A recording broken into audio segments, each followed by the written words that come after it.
Good morning, good morning, good morning, all. Today we present the articles of impeachment. Donald J. Trump was impeached 2 times, with articles of impeachment subsequently introduced several times after that by a Representative Green. We will present to you the first set of the impeachment trial with Donald J. Trump. Here we are. Impeachment number 1.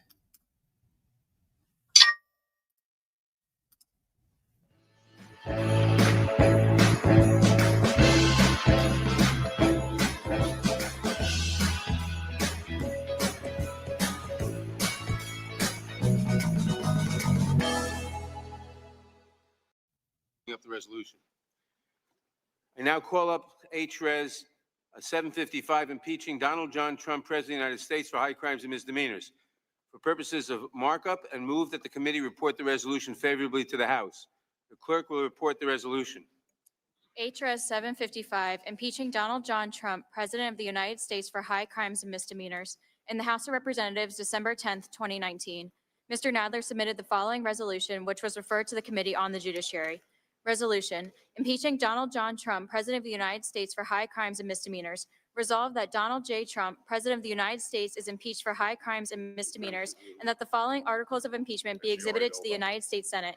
Articles of impeachment exhibited by the House of Representatives of the United States of America in the name of itself and of the people of the United States of America against Donald J. Trump, President of the United States of America, and maintenance and support of its impeachment against him for high crimes and misdemeanors.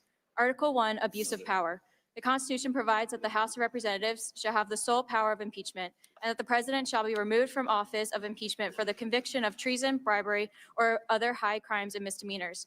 In his conduct of the office of the President of the United States, and in violation of his constitutional oath faithfully to execute the office of the President of the United States, and to the best of his ability, preserve, protect, and defend the Constitution of the United States, and in violation of his constitutional duty to take care of the laws be faithfully executed, Donald J. Trump has abused the powers of the presidency in that, using the powers of the high office, President Trump solicited the interference of a foreign government, Ukraine, in the 2020 United States presidential election. He did so through a scheme or course of conduct that included soliciting the government of Ukraine to publicly announce investigations that would benefit his re-election, harm the election prospects of a political opponent, and influence the 2020 United States presidential election to his advantage.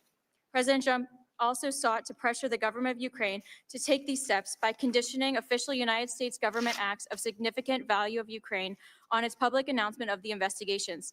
President Trump engaged in this scheme or course of conduct for Unanimous consent that corrupt the resolution be purposes considered as in read. pursuit of Given the personal, significance, I object. objection is heard. of Clerk will personal continue. personal political benefit. In doing so, President Trump used the powers of the presidency in a manner that compromised the national security of the United States and undermined the integrity of the United States democratic process. He thus ignored and injured the interests of the nation. President Trump engaged in the scheme or course of conduct through the following means. 1. President Trump, acting both directly and through his agents within and outside the United States government, corruptly solicited the government of Ukraine to publicly announce investigations into A, a political opponent, former Vice President Joseph R. Biden Jr., and B, a discredited theory promoted by Russia alleging that Ukraine, rather than Russia, interfered in the 2016 United States presidential election.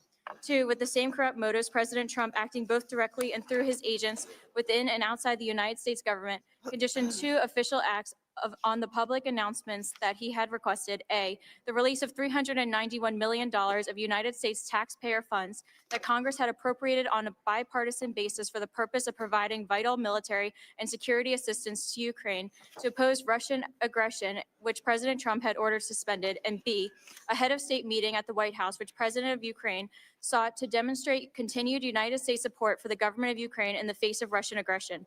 3, faced with the public revelation of his actions, President Trump ultimately released the military and security assistance to the government of Ukraine, but has persisted in openly and corruptly urging and soliciting Ukraine to undertake investigations for his personal political benefit. These actions were consistent with President Trump's previous invitations of foreign interference in United States elections. In all of this, President Trump abused the powers of the presidency by ignoring and injuring national security and other vital national interests to obtain an improper personal political benefit. He has also betrayed the nation by abusing his high office to enlist a foreign power and corrupting democratic elections. Wherefore, President Trump, by such conduct, has demonstrated that he will remain a threat to national security and the Constitution if allowed to remain in office. He has acted in a manner grossly incompatible with self-governance and the rule of law. President Trump thus warrants impeachment and trial, removal from office, and disqualification to hold and enjoy any office of honor, trust, or profit under the United States. Article 2, obstruction of Congress. The Constitution provides that the House of Representatives shall have the sole power of impeachment, and that the President shall be removed from office of impeachment on impeachment for the conviction of treason, bribery, or other high crimes and misdemeanors. In his conduct of the office of the President of the United States and in violation of his constitutional oath faithfully to execute the office of the President of the United States and to the best of his ability, preserve, protect, and defend the Constitution of the United States, and in violation of his constitutional duty to take care of the laws be faithfully executed, Donald J. Trump has directed the unprecedented, categorical, and indiscriminate defiance of subpoenas issued by the House of Representatives pursuant to its sole power of impeachment. President Trump has abused the powers of the presidency in a manner offensive to and subversive of the Constitution in that the House of Representatives has engaged in an impeachment inquiry focused on President Trump's corrupt solicitation of the government of Ukraine to interfere in the 2020 United States presidential election. As part of this impeachment inquiry, the committees undertaking the investigation served subpoenas seeking documents and testimony deemed vital to the inquiry from various executive branch agencies and offices and current and former officials. In response, without lawful cause or excuse, President Trump directed executive branch agencies, offices, and officials not to comply with those subpoenas. President Trump thus interposed the powers of the presidency against the lawful subpoenas of the House of Representatives and assumed to himself functions and judgments necessary to the exercise of the sole power of impeachment vested by the Constitution in the House of Representatives. President Trump abused the power of his high office through the following means. 1, directing the White House to defy a lawful subpoena by withholding the production of documents sought therein by the committee.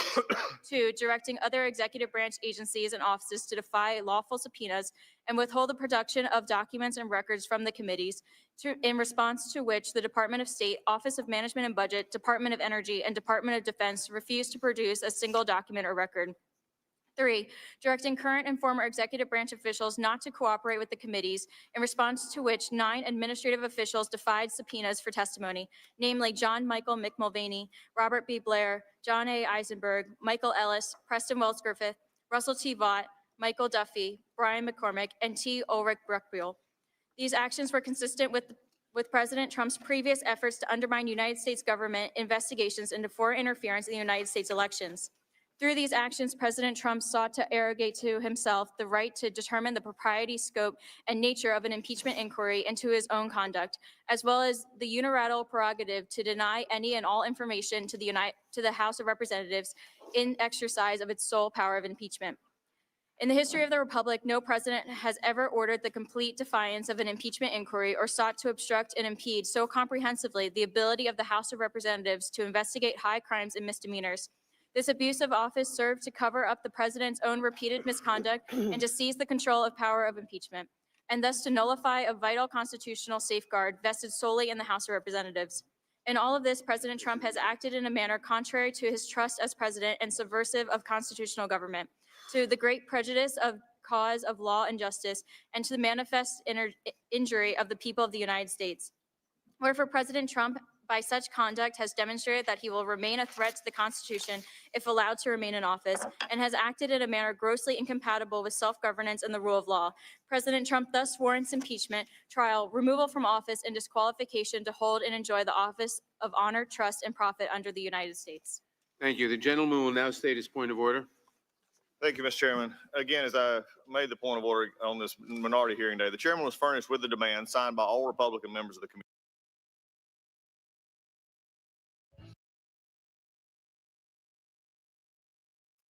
Now, those were the first articles of impeachment against Donald J. Trump. Those were the first articles. Why he was impeached and what they were explaining was this. Donald J. Trump placed a phone call to Zelensky.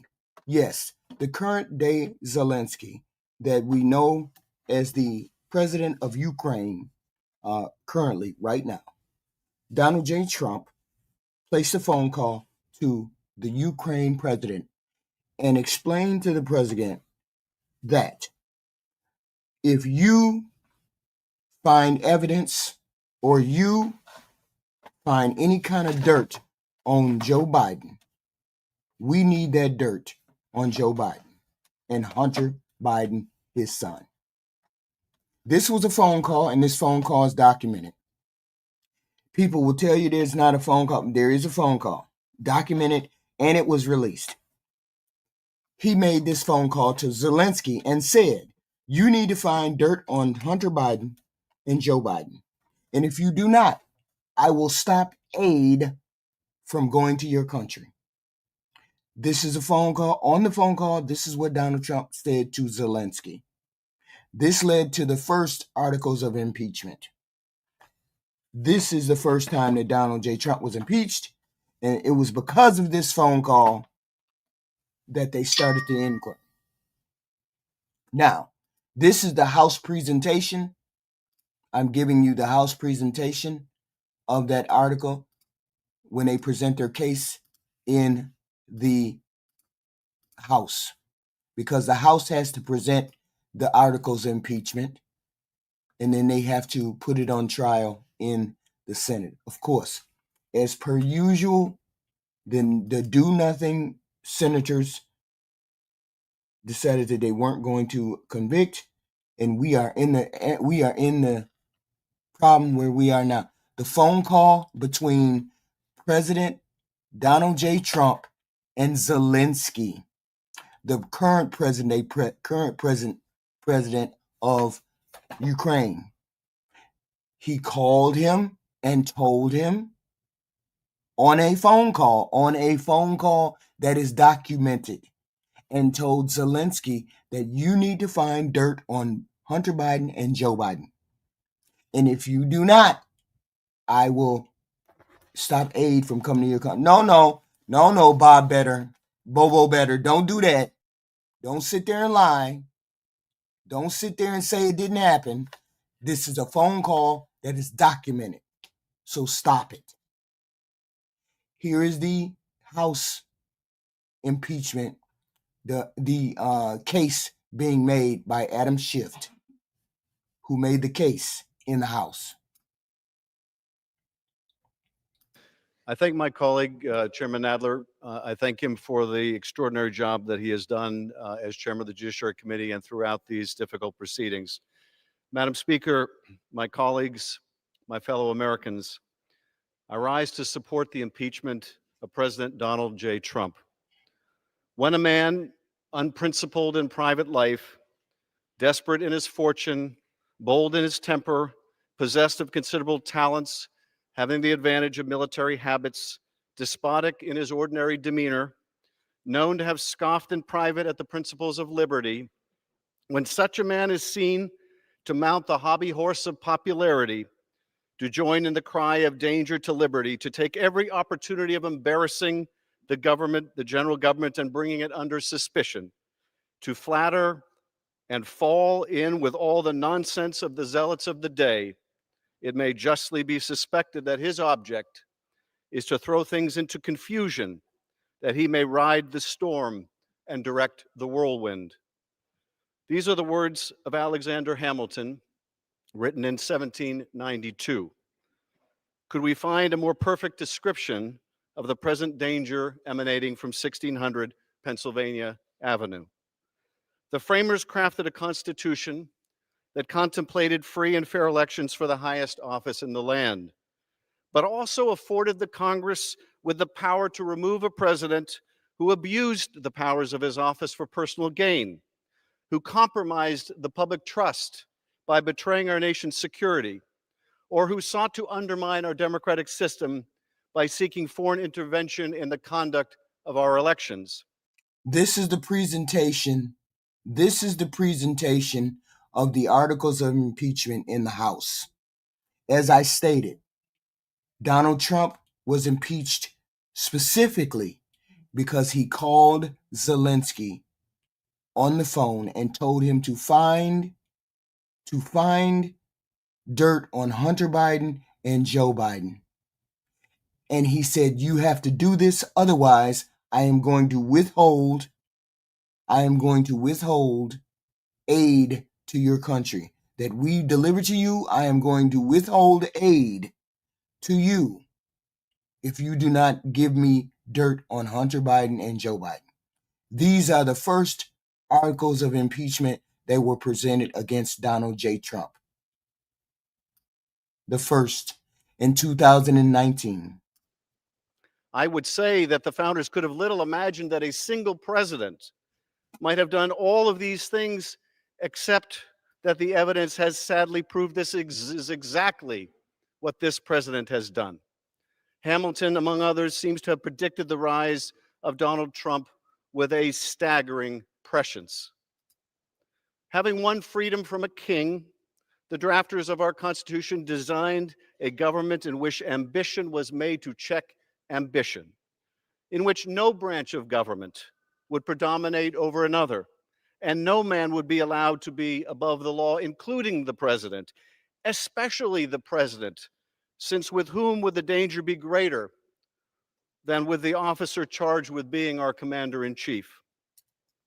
Over the course of the last 3 months, we have found incontrovertible evidence that President Trump abused his power by pressuring the newly elected president of Ukraine to announce an investigation into President Trump's political rival, Joe Biden, with the hopes of defeating Mr. Biden in the 2020 presidential election and enhancing his own prospects for re-election. He didn't even need the investigation to be undertaken, just simply announced to the public. The smear of his opponent, would be enough. To effectuate this scheme, President Trump withheld 2 official acts of vital importance to a nation at war with our adversary, Vladimir Putin's Russia. The president withheld a White House meeting that Ukraine desperately sought to bolster its standing on the world stage. And even more perniciously, President Trump suspended hundreds of millions of dollars of military aid approved by this Congress to coerce Ukraine into doing his electoral dirty work. The President of the United States was willing to sacrifice our national security by withholding support for a critical strategic partner at war in order to improve his re-election prospects. But for the courage of someone willing to blow the whistle, he would have gotten away with it. Instead, he got caught. He tried to cheat, and he got caught. Now, this wasn't the first time. As a candidate in 2016, Donald Trump invited Russian interference in his presidential campaign, saying at a campaign rally, "Russia, if you're listening, I hope you're able to find the 30,000 emails that are missing." A clear invitation to hack Hillary Clinton's emails. Just 5 hours later, Russian government hackers tried to do exactly that. What followed was an immense Russian hacking and dumping operation and a social media disinformation campaign designed to help elect Donald Trump. Not only did candidate Trump welcome that effort, but he made full use of it, building it into his campaign plan, his messaging strategy, and then he sought to cover it up. This Russian effort to interfere in our elections didn't deter Donald Trump. It empowered him. The day after Special Counsel Bob Mueller testified before Congress about Russia's sweeping and systemic effort to influence the outcome of our last election, the day after President Trump believed that the investigation into his first electoral misconduct had come to an end, the president was back on the phone urging yet another country, this time Ukraine, to help him cheat in another election. 3 consecutive days in July tell so much of the story. 3 consecutive days in July of 2019.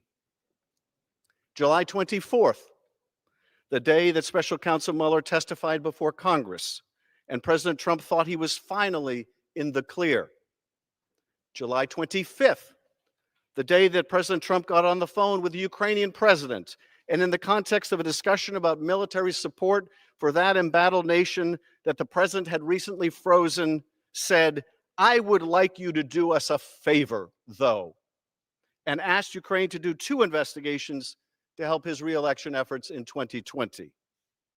That was July 25th. And then we come to July 26th, the day Gordon Sondland called President Trump on his cell phone from a restaurant in Ukraine. Gordon Sondland, not some anonymous never-Trumper, but $1 million donor to the president's inauguration and his hand-picked ambassador to the European Union. What does President Trump ask Sondland the day after this call? What does President Trump ask? What does the president want to know? Did he ask about Ukraine's efforts to battle corruption? Of course not. Did he ask how the war with Russia was going? Not a chance.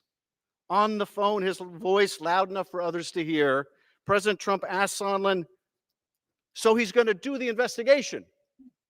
And the answer was clear. Sondland assured Trump that the Ukrainian president was going to do it and that he would do anything you asked him to.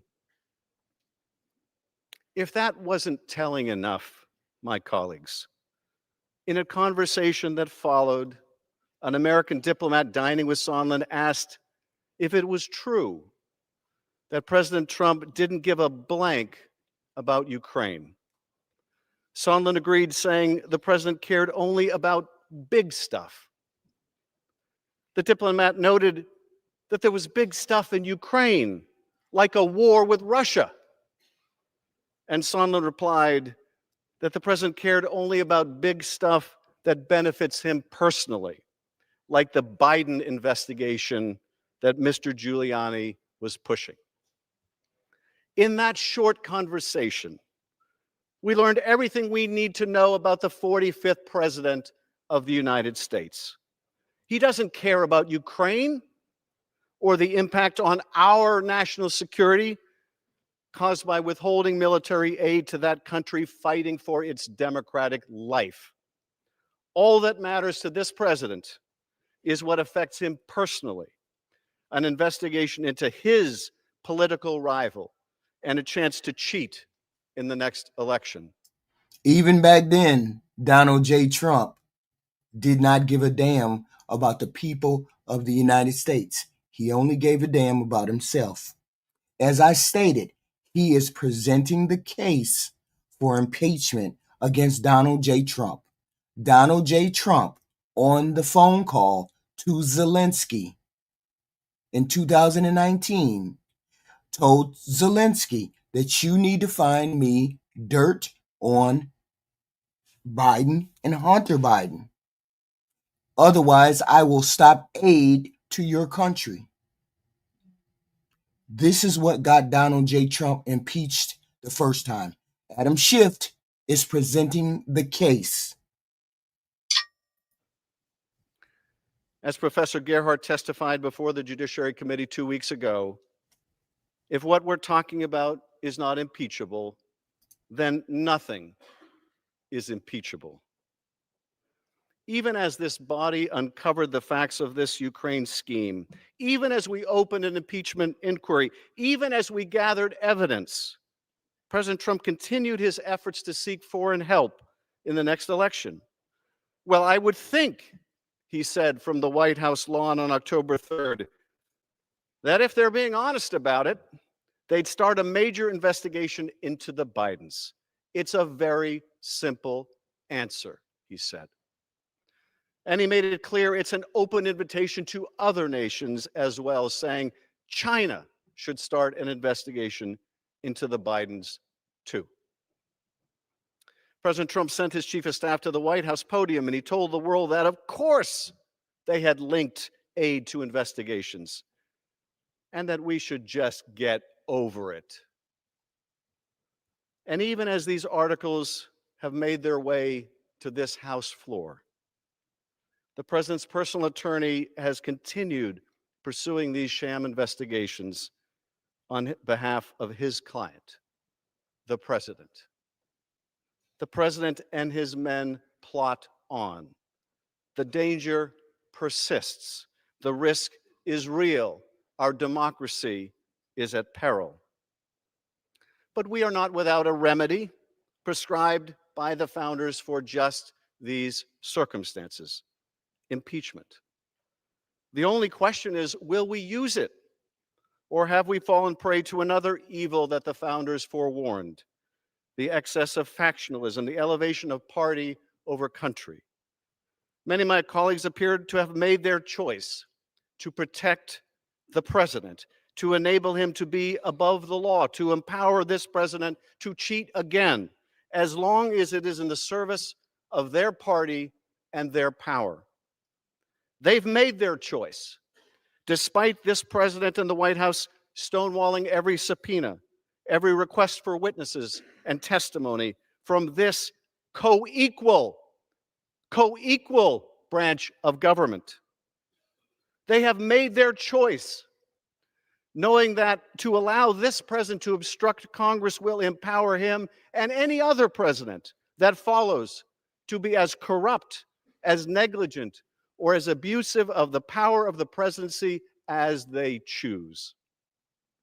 They have made their choice, and I believe they will rue the day that they did.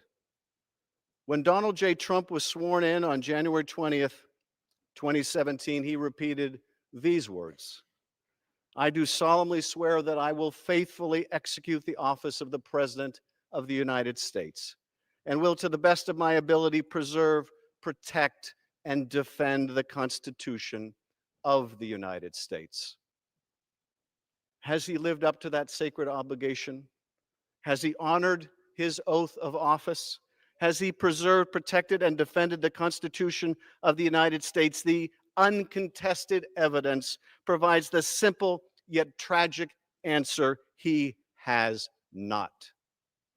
In America, no one is above the law. Donald J. Trump sacrificed our national security in an effort to cheat in the next election. And for that, and his continued efforts to seek foreign interference in our elections, he must be impeached. I reserve the balance of my time.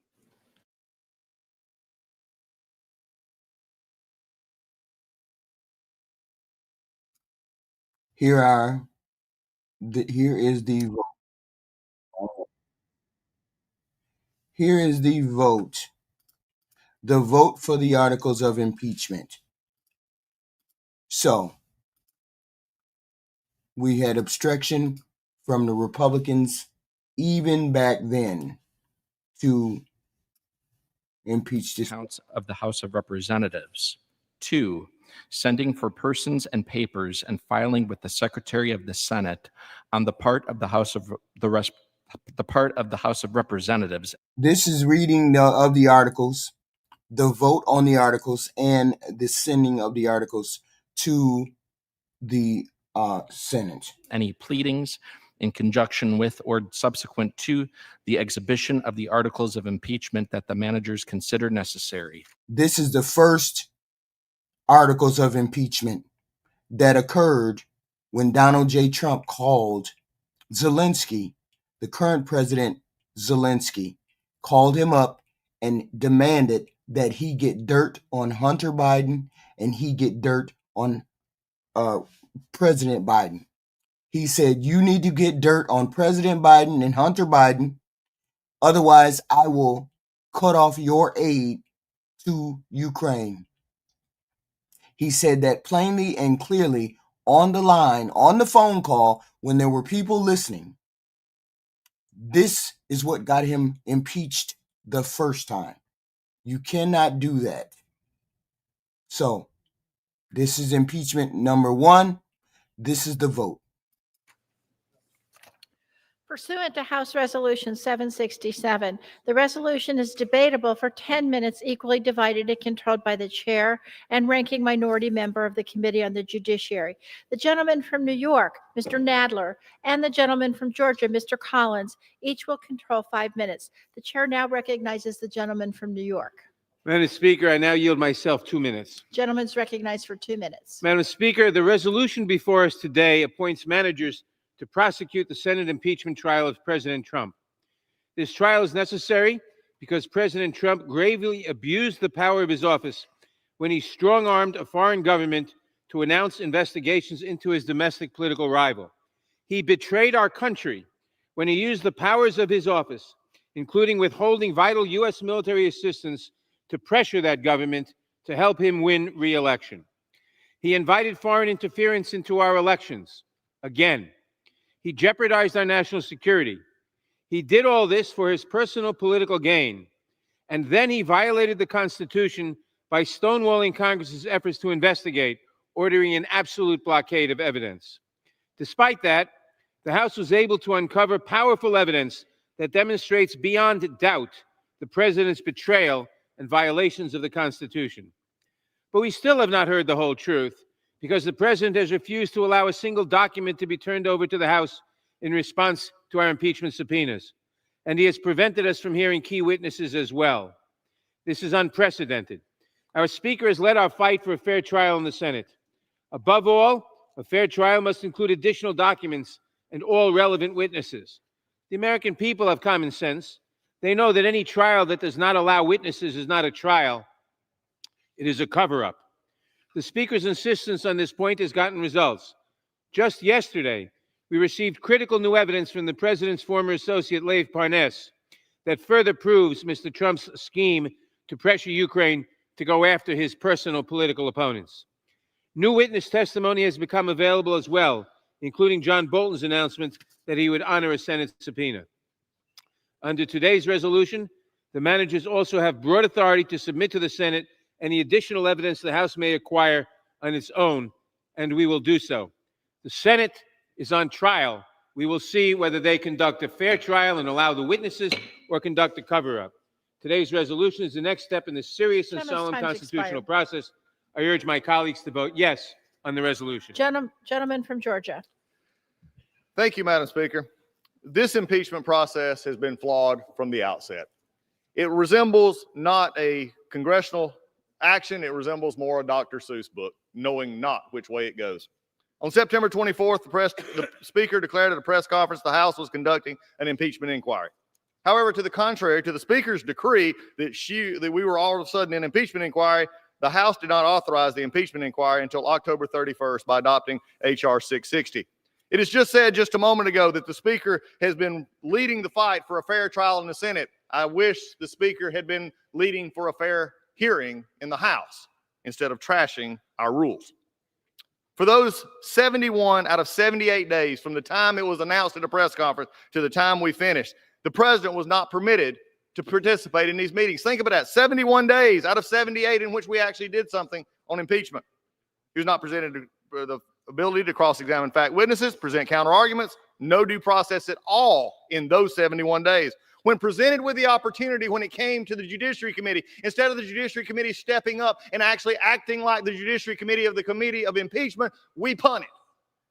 We had some law professors who already had their basic talking points. He could have cross-examined them. That would have done a lot of good. Then we could have had witnesses of staffers who testified. Again, a lot of good. Where were the fact witnesses? Instead of the rubber stamp that we were warned about 20 years ago by the current chairman, we became the rubber stamp. Democrats repeatedly violated House rules and blatantly abused the rules. They even wrote in H. 660, even to this day, we will pass this out in violation of H. 660. They used inflammatory rhetoric, haunting them because this is what they had to do. One Democrat said, I call for impeachment today because it's one heck of an emergency. Another said, we have a crime in progress. We have an emergency that our national election is going on right now. But my favorite in December, it's a crime spree in progress. Oh, the hyperbole just reeks in this room. When we understand this, if it was such an emergency, if there was in lieu to finding a 911 call, then why did we hold this for almost a month? Well, we've been told that it's to help a Senate fair trial. Be damned, the House inappropriate process we had. But even though the process was bad, I'm going to go back and make sure the facts are, let's make sure the facts are here because they still haven't changed. A phone call that was put out in a transcript in which no pressure was applied. There was no conditionality on anything given in that call or sense to do that. There was also nothing given by the Ukrainians to actually get this money that was released. By the way, before it was actually statutory deadline of September 31st, they did nothing. They got the money anyway. But the problem is they want the Senate to do their job for them. But that's not how it works. You see the Speaker, and what I've heard today, even from folks giving 1 minute, Madam Speaker, is that this is all they wanted. It was a political impeachment. They have said he is impeached for life. This shows the true motivation, I believe, of the other side. It is their dislike for this president and the good work he is doing. So, Madam Speaker, before I reserve here for a moment, this has always been a political impeachment. Even today on the floor, the talk of the president being forever impeached and it's always being sustained forgets the Senate trial. I hope this ends, this political impeachment, and this body never sees it again. I reserve. Gentleman reserves. Gentleman from New York. I now yield 1 minute to the distinguished chairman of the Intelligence Committee, gentleman from California, Mr. Schiff. Gentleman's recognized for 1 minute. Madam Speaker, I rise. Okay. So The these hearts are the Or even wait a minute. These are the presentations. Wait a minute, this is McCarthy. We heard Gentleman from Georgia. thank you, Madam Speaker. At this time, we have heard Adam Schiff. Reason. So now we hear Speaker, back when this national nightmare began, Speaker Pelosi. now we're hearing from the Republicans make excuses for this president. Make excuses for the phone call that he made. It's never with the Republicans. It's never about actually what he did. It's never about actually what this president did. It's always about why someone is doing it. They're just presenting these cases because they don't like the president. They're just presenting the case because X, Y, and Z. It's never, the Republicans never address. They never address what the president does. They only address what you do. That's why the Republicans cannot govern. That's why they're unable to govern. Because it was obvious all of these articles they presented 3 articles of impeachment. 3. And these Republicans never allowed those things to fall into the House. It was a no from the beginning. Never listening to the evidence. The evidence was clear. The phone call was clear. You called up a foreign government. You threatened a foreign government with withholding funds if you did not find evidence on Joe Biden, like a thug, like a mafia boss, like the degenerate that Donald Trump is. He called up Zelensky and threatened Zelensky. This was on a phone call. This is fact. But the Republicans, ever since he got into office, have been covering for this corrupt president, the corrupt things he did. This is not the only thing he did. He did several things. As we are seeing right now, he did several things back then when he was president before. We made the case that he would do the same things when he was president before, and people still, because they didn't know, they didn't understand, people in the chat, what phone call? When did he do X, Y, and Z? When did he do? Because you don't know what he did. You're defending a person that you don't know what he did. Okay? The fact is, he was corrupt back then. And he did the things that he did back then, and they were against the law. If you weren't paying attention, then you didn't know. I am presenting the articles of impeachment that they presented to him. These are the Republican responses. They're covering for him back then, just like they're covering for him right now. She laid bare her intentions and purely partisan agenda. She told her caucus that they needed to strike while the iron is hot. This was always an exercise in raw partisan politics. Contrary to the warnings of our founders, and over the last month, we saw the justification for running the fastest, thinnest, and weakest impeachment in American history crumble. Now, you have to make sure we understand. Understand that they cannot dispute, the Republicans cannot dispute what he has done. They cannot say he did not do what he did. They are just making excuses by attacking the Democrats. Instead of attacking what he did, they attacked the Democrats. Like most MAGA people do, they can't address the argument. You can't address the fact that your president is corrupt. So they cannot dispute that. So they have to attack everyone around them instead of dealing with their corrupt fascist president. Instead of sending the articles of impeachment to the Senate for trial, Speaker Pelosi held them hostage in a failed play to gain leverage that she did not and would never have. In terms of concessions, she got nothing. No control, no moral victories. In other words, another failed strategy. You can't dispute the phone call. I'm sorry, mercenary. Your president was trash then, president press now. You can't dispute any phone calls. You can't dispute any corruption. This is history. You can't dispute it.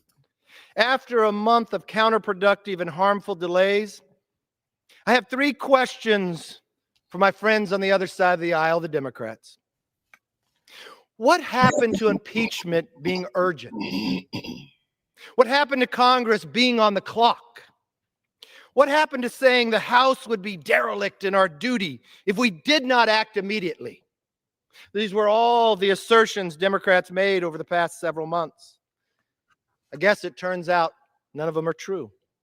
These delayed tactics were self-serving, hypocritical. Why is he talking about delayed tactics?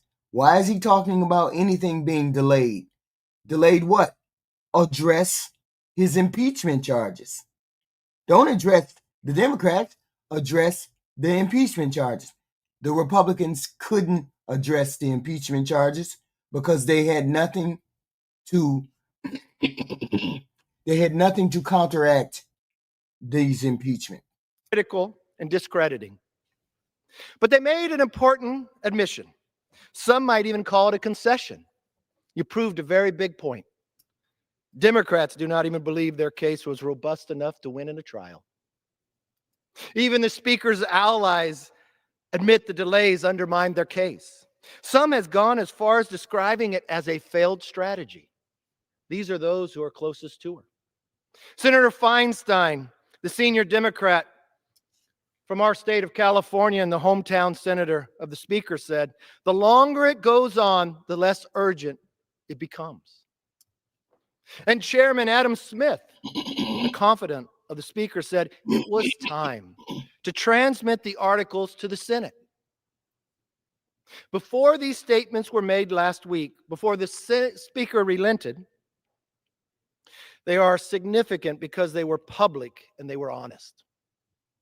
I'm disappointed these individuals did not have the courage to stand by their initial comments. If impeachment was truly as urgent as Democrats claimed,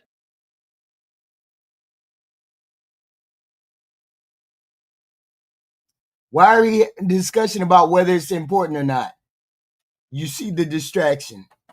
It's always a distraction. It's never about what the issue is.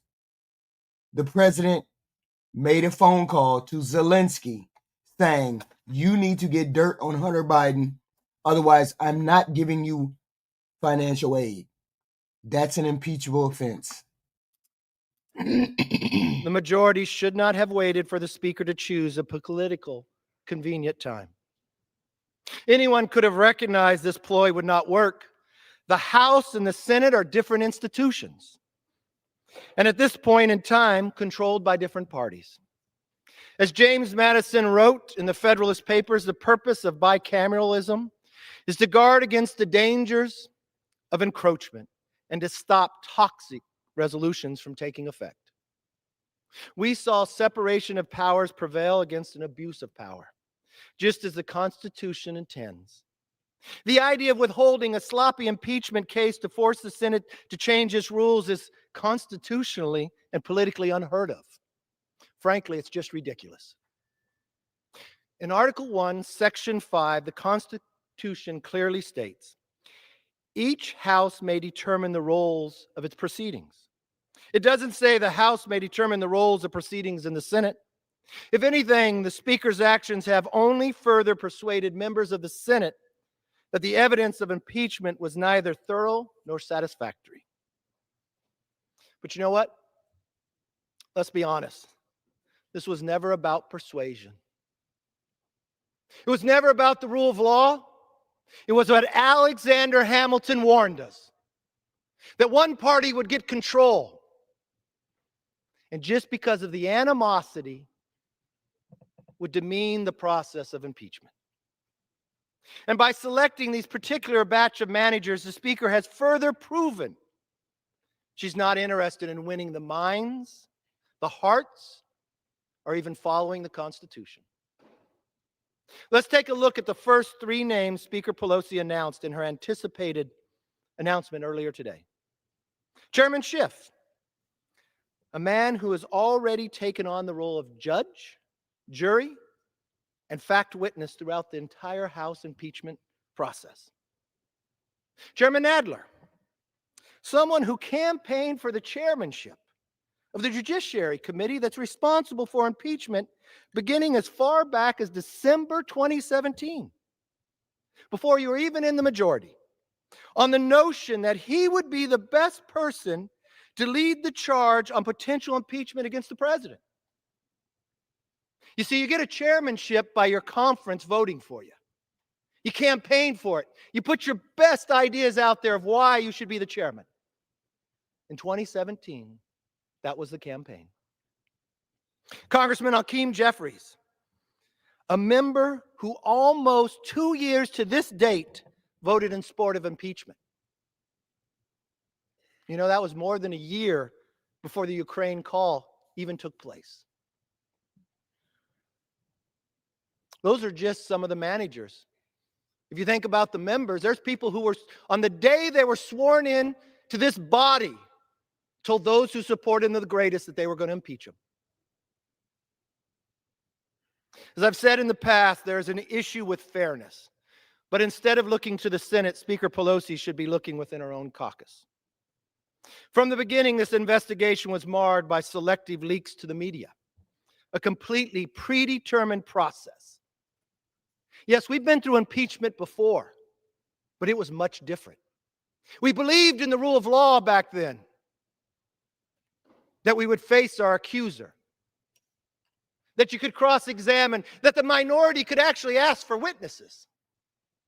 The day that impeachment was asked to come forward, I sent a letter to the Speaker, laying out 10 items, none that were made up. You know what they were? The fair process we've always used in the past. The answer was no. Because they've been working on this for 2.5 years, they could not let fairness determine the outcome.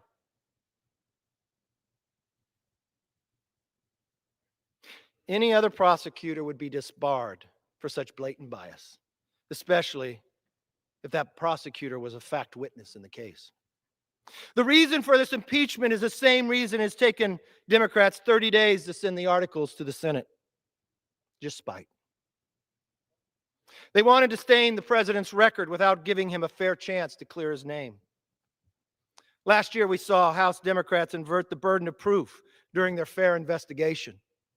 For every American watching, take, for instance, if this was your government, if you switched the burden of proof on you. We have a congressman, Max Rose, characterized it this way, this new freshman of the majority. The president says he's innocent, so all we're saying is prove it. God forbid government accuses you of something as an average American to say you have to prove it. We just switched a fundamental belief as an American. But only in this house do we do that. This guilty and proven innocent mentality was an admission that impeachment was not about upholding justice, or protecting the rule of law. Now Democrats have invented an even more destructive standard. You're guilty because they say so. Our founders feared this day. Alexander Hamilton warned us of this day. I had hoped this day would not come. I would hope those who uphold the Constitution would believe in the rule of law instead of the spite of the dislike of an individual. Like the kangaroo courts on college campuses, or an accusation is enough for a conviction. Even as early as just last Sunday in an interview, Speaker Pelosi made that point very clear to all of us. Asked what a Senate acquittal would mean, she said it didn't matter. The president is impeached forever. Is that what this is all about? Just a personality. Just an abuse of power that you have within a house that we all feared this country would never do. You could almost see on the speaker's smile as she spoke about this new standard, how incredibly solemn she was. Madam Speaker, when Americans look back on this sad saga, they will see a rigged process that forever damaged the remedy of impeachment. That was the first impeachment presented articles in the House. That was the first impeachment. Donald J. Trump has had 2 impeachments, a historic event. Even he has made history. Even this president has made history with his shitty behavior. There was a first trial of impeachment. The second presentation of Donald Trump in the House yet again. He was impeached. This is his second time. These are the articles presented for Donald J. Trump in the House. How in the world does the president mount a defense in 48 hours? What the bedrock of our judicial system is a fair trial, is innocent until proven guilty. 2 wrongs don't make a right. Why are we throwing that out? We hear you, Congressman, and I just have one more question. We are looking at the House in session. There's a reading going on. I have one more question for you, and that is Trump. Domestic terror is an insurrection. Capitol police officers were beaten and sprayed with pepper spray. New damage to the Capitol. I mean, before we do this, I think this is important. I think this is important for people to see. Okay? I think it's important for people to understand. Capitol. For people to understand why they impeached him the second time. Why they impeached him. Why they impeached him in the House the second time. Because of the insurrection. People try to say that it wasn't an insurrection, but it was. Okay? New video. Everybody had video. Everybody had video. Okay? Everybody had video of this insurrection. There was no disputing this insurrection. And people tried to say it didn't happen. We didn't do that. It wasn't X, Y, and Z. Yes, it was. It was an insurrection. And we and everyone else sat back and we watched it. See, I don't like when people try to gaslight other. This is when people try to gaslight you. They try to tell us that it wasn't they tried to tell us that it wasn't an insurrection. Okay? We sat there in horror. All of us, the nation, the world, sat there in horror when we saw this. Storming of the Capitol was launched. The time, 12:53. The first Trump supporters reach the barricades set up in front of the Capitol, demanding to be let through. A handful of cops make a brave stand, trying to hold the line, but the angry mob overwhelms them. Hundreds follow, swarming the grounds. Capitol Police are powerless. 1:15, flag-waving Trump loyalists fill the steps and balconies. They even scale the walls. I can see at least half a dozen protesters scaling, literally climbing the walls of the Capitol. The thugs smash windows, using fists and a shield. This guy used a metal barrier on a door. 1:33, they're in. TV anchors watching it unfold live are stunned. It is an absolutely shameful, disgusting situation that we are witnessing. Everybody stay down!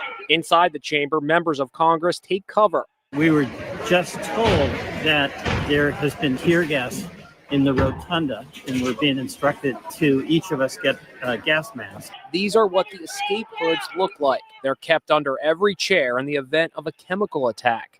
Police blockade the door as the mob stalks the corridors. The government did this to us. We were normal, good, law-abiding citizens, and you guys did this to us.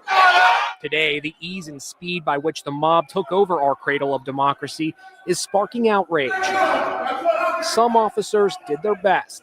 A lone cop is chased up the stairs, outnumbered, on his radio, calling for backup. They chase him up another flight and another, until reinforcements finally arrive. What happens next? Instead of placing them under arrest, it's a negotiation. What's the point of stopping us at this point? These cops are under fire for appearing to open barriers to let the protesters through. Another cop took a selfie. MSNBC anchor Joe Scarborough couldn't believe what he was seeing. Yes, it was a negotiation, because if I'm the only person there, or it's only a couple of us there, and it's a full-on crowd that is running towards me, of course, I'm going to try to negotiate. I'm going to try to make sure you don't overrun us. I'm going to try to make sure that we don't die. Of course, we're going to negotiate. This was the speech before that riot. Do not want to see our election victory stolen by emboldened radical left Democrats, which is what they're doing, and stolen by the fake news media. That's what they've done and what they're doing. We will never give up. We will never concede. It doesn't happen. You don't concede. And here's the thing, and this is the one thing I could have said that would make me think, no, he didn't do what he said he did. Here's the thing. Donald Trump knows that he's lying. Donald Trump knows that he lied. Because in testimony, on full testimonial record, in the court of law, the people that helped Donald J. Trump stir up this fake elector or fake election results, they have all testified. They have all testified that the president knew he lost. The president knew he lost.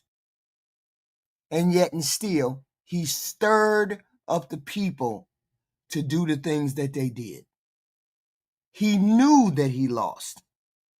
He has been in private saying that he lost. In private accepting the fact that he has lost. But yet we have goofies who still believe that he thinks he won. He knows that he lost. He's lying to the American people, and he has been lying to the American people. But some of us know the truth. He knows the truth. Donald Trump knows that he lost in 2021. He stirred up that crowd. I'm not saying that he sent the crowd there. I'm saying, you know, you lied about the election. You know you lost the election, but you lied to your supporters like you didn't know, like you wanted them to stop stealing the election. When there's theft involved, Our country has had enough. We will not take it anymore. And that's what this is all about. And to use a favorite term that all of you people really came up with, we will stop the steal. Today, I will lay out just some of the evidence proving that we won this election, and we won it by a landslide. This was not a close election. And he knows that he lost. That's why we know he's a liar. This is how most of us know that he's a liar, because in private, he has admitted that he knows he's lost. Many times he knew he has lost. And yet you still have people out there who believe that he won. Oh no, my president won. He won. Y'all stole the election. Y'all got a bunch of fraud in y'all elections. Y'all got a bunch of people who died and then they get the vote. And illegal aliens get the vote. Your president lied because he knows in private. He told people in private he knew he lost. He lied.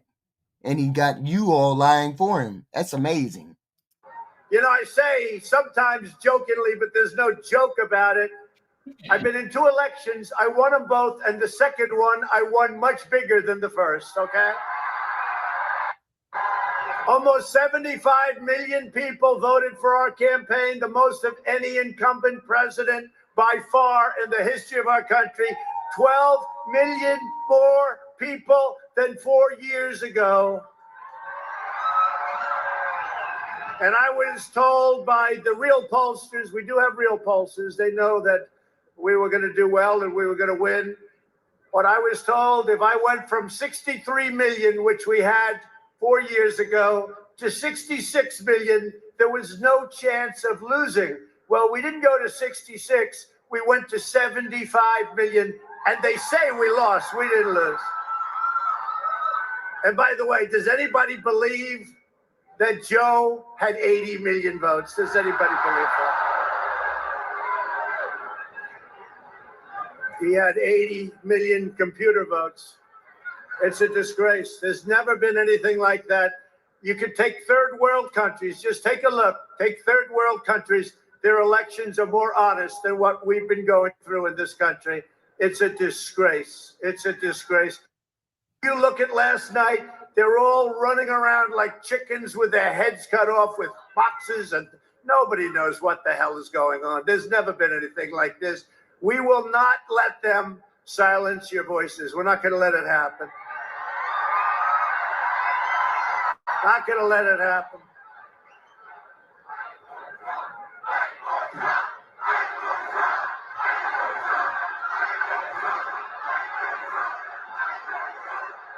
Thank you.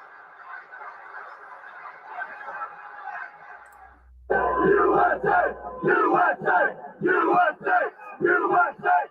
For 4 years, we have witnessed turmoil in America, but nothing quite like this. Yeah, this was the horror of that day. The horror of that day. And we all remember. We all remember. We remember that day, right? But they want to present it as though we don't understand. No, you didn't. He didn't present. He didn't do that. He didn't lie to the people. He didn't tell the people that he didn't win. He didn't do any of that. And we have it on camera, every little bit. Every little bit. So therefore, he got impeached for a second time. He was impeached a second time for just this. We risk allowing January 6th to become our future. And what will that mean for America? Think about it. What will the January exception mean to future generations if you grant it? I'll show you.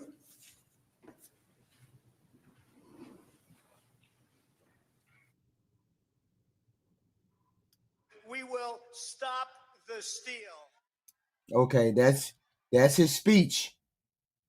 That's his speech.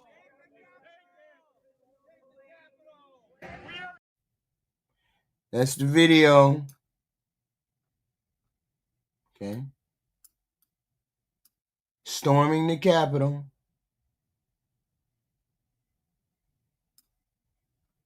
Fighting the police. Fighting the Capitol Police. Storming the steps.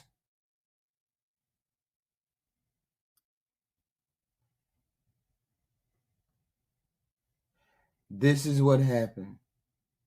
So I don't want to play all of it, right? Constitutional arguments. Hold on.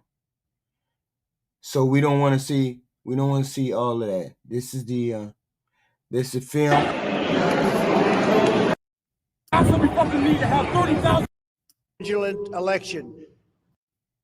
And this is the president afterwards trying to stop them from doing what they were doing. There's been a time like this where such a thing happened, where they could take it away from all of us, from me, from you, from our country.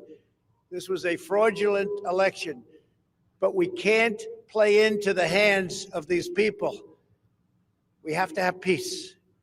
So go home. We love you. You're very special. You've seen what happens. You see the way others are treated that are so bad and so evil. I know how you feel, but go home and go home in peace.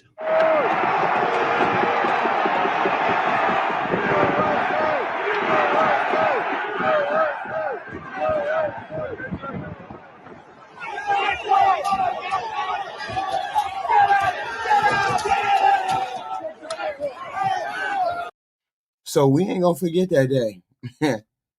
You're not gonna make us forget our lying eyes, right? You ain't never gonna let us. We'll never forget what we saw.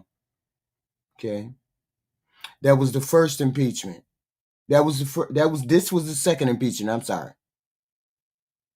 This was the second impeachment.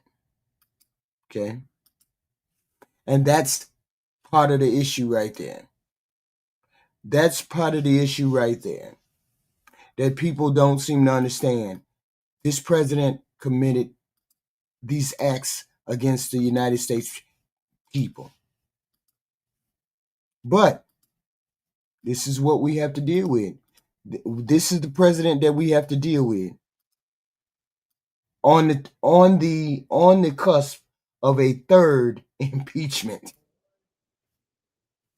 This is the second impeachment in the House because of January 6th.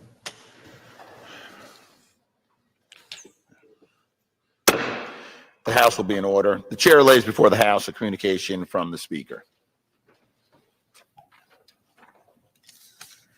The Speaker's Rooms, Washington, D.C., January 13th, 2021. I hereby appoint the Honorable Anthony G. Brown to act as Speaker pro tempore on this day. Signed, Nancy Pelosi, Speaker of the House of Representatives. The prayer will be offered by Chaplain Kibben. Would you pray with me? We're showing a pattern here, Patrick.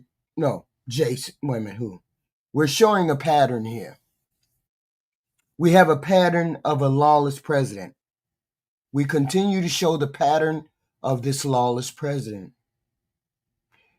And that's why we have an issue with this president, because he was impeached twice. Not one time, he was impeached twice. Which meant he has been stepping all over the law since he has been president both times. Don't attack the Democrats. Y'all always do that. You have no defense for this president. It's always against the Democrats. It's never a defense. Try defending your president. Try defending your president instead of going against the Democrats. Try defending your president. Okay? That would be nice. If you could come up with a defense for the president, that would be nice.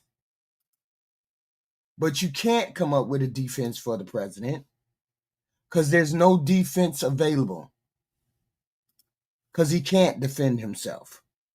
There's no way to defend himself. God, our judge, nothing is hidden from your sight. Thus, we stand before you to give account for our role in today's momentous decisions. In our deepest desire to carry out our responsibilities to govern, protect, and preserve this nation, while yet unsettled by the events of this past week, we find ourselves seizing the scales of justice from the jaws of mobocracy. Almighty God, wield your sword and penetrate the confusion and discontent of our country. Lay bare our attitudes of vengeance, that you would show us how to serve as instruments of your pure judgment and peace. Divide our rhetoric from the light of your truth. Judge our partisan thoughts and convict us to attend to the common good. We have taken our obligations freely, but we remain beholden to your guidance. Hold us then accountable to your powerful word. In the strength of your holy name we pray. Amen. Pursuant to Section 5A1A of House Resolution 8, the Journal of the last day's proceedings is approved. The Pledge of Allegiance will be led by the gentleman from Massachusetts, Mr. McGovern. Allegiance to the flag of the United States of America, and to the republic for which it stands, one nation, under God, indivisible, with liberty and justice for all. Pursuant to Clause 12A of Rule 1, the chair declares the House in recess for a period less than 15 minutes. Okay. So we presented the articles of impeachment for this president. That was the first articles of impeachment. When we get the second articles of impeachment, here is second articles of impeachment. Let's try it right here.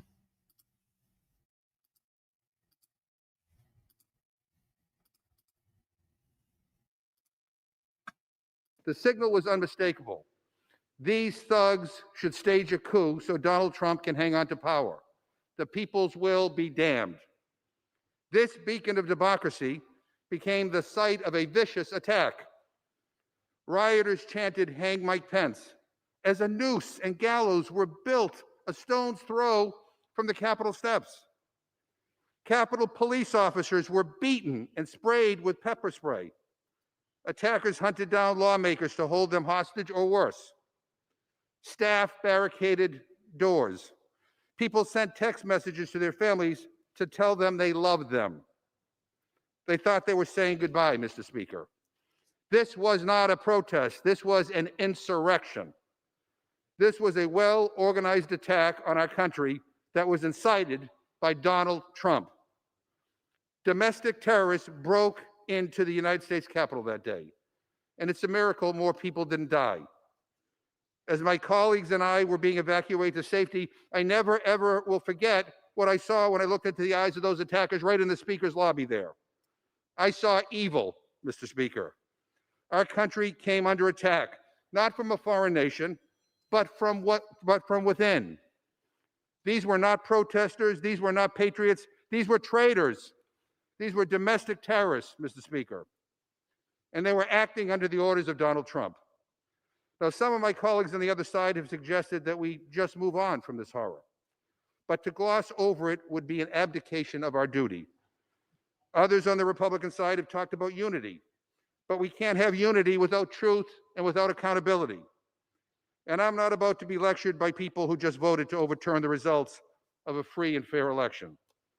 America was attacked, and we must respond, even when the cause of this violence resides at 1600 Pennsylvania Avenue. Each of us took an oath last week. It wasn't to a party, and it wasn't to a person. We vowed to defend the Constitution. The actions of Donald Trump have called each of us to fulfill that oath today.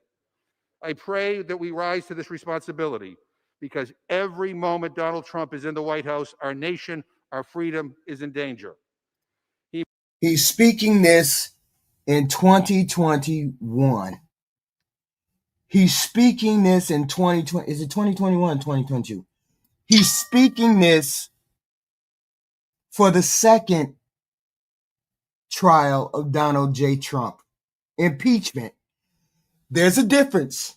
The impeachment, the articles are presented in the House, and it's up to the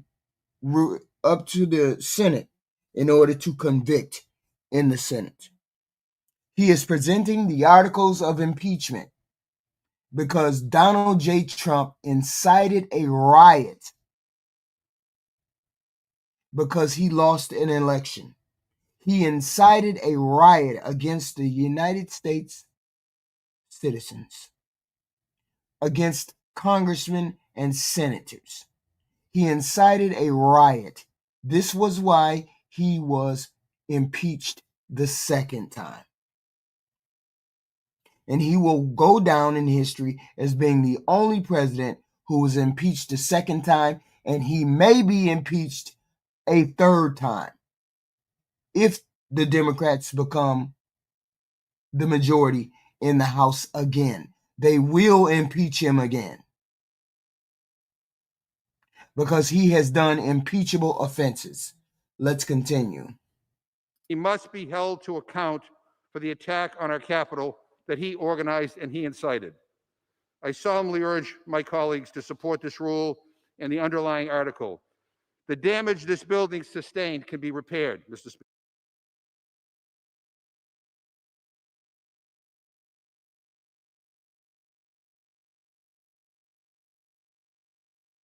Hit the like, share, and subscribe button, please, and thank you. We have content like this every day. Please hit the like, share, and subscribe. Thank you. Speaker. But if we don't hold Donald Trump accountable, the damage done to our nation could be irreversible. I reserve the balance of my time. Gentleman from Massachusetts reserved. Gentleman from Oklahoma is recognized. Thank you, Mr. Speaker. Mr. Speaker, before I begin my formal remarks, I want to ask for God's blessing and protection on you, for my friend, Mr. McGovern, for all who come to this chamber today to speak and to vote, for our wonderful staff that makes this possible, and most especially for the men and women of the Capitol Police and the other affiliated law enforcement agencies that are here to protect everybody and to make sure that this proceeding can go forward. With that, Mr. Speaker, I want to... Why do you say dumb shit, mercenary one? Why do you say dumb shit? This is all historical. This is all historical. Are you dumb? I don't understand. Are you dumb? It's all on record. There's no misinformation. Don't present my channel like it's misinformation. This is all historical fact. Don't do that. We have mature content over here. Don't do that. Thank the gentleman from Massachusetts, my very good friend, distinguished chairman of the Rules Committee, Mr. McGovern, for yielding me the customary 30 minutes, and I yield myself such time as I may consume. Thank you, Mr. Speaker. Well, Mr. Speaker, today is a sad day for all of us. For me personally, for the Rules Committee, for the entire House of Representatives, and most certainly for the American people. For the second time in 13 months, we're meeting to discuss the impeachment of the President of the United States. Our meeting today does not arise in a vacuum and comes at what I hope and pray is the end of a tumultuous period for our country. Less than 1 week ago, Congress met to certify the results of the 2020 presidential election. What started out as peaceful protest turned into a riot as an untold number of individuals stormed the Capitol building. 6 people died as a result of this mob. And it's only by the grace of God and the brave acts of the U.S. Capitol Police, the Washington, D.C. Metropolitan Police, the FBI, the ATF, and other responding agencies that there was not more bloodshed. Violent acts such as these have no place in our republic. These shocking and sobering events rest high on our minds today, as well they should. Certainly January 6, 2021 will live in my memory as the darkest day during my time of service as a member of this House. After these grave events, we as a nation and as an institution have an opportunity to come together. President Trump has conceded the 2020 election. Congress has certified the results of the election. And next Wednesday, President-elect Biden will be sworn in as the President of the United States. Congress and the nation can move forward knowing that the political process was completed as designed and the constitutional framework that has governed our republic since 1789 held firm. But instead of moving forward as a unifying force, the majority in the House is choosing to divide us further. With only a week to go in his term, the majority is asking us to consider a resolution impeaching President Trump. And they do so knowing full well that even if the House passes this resolution, the Senate will not be able to begin considering these charges until after President Trump turned in.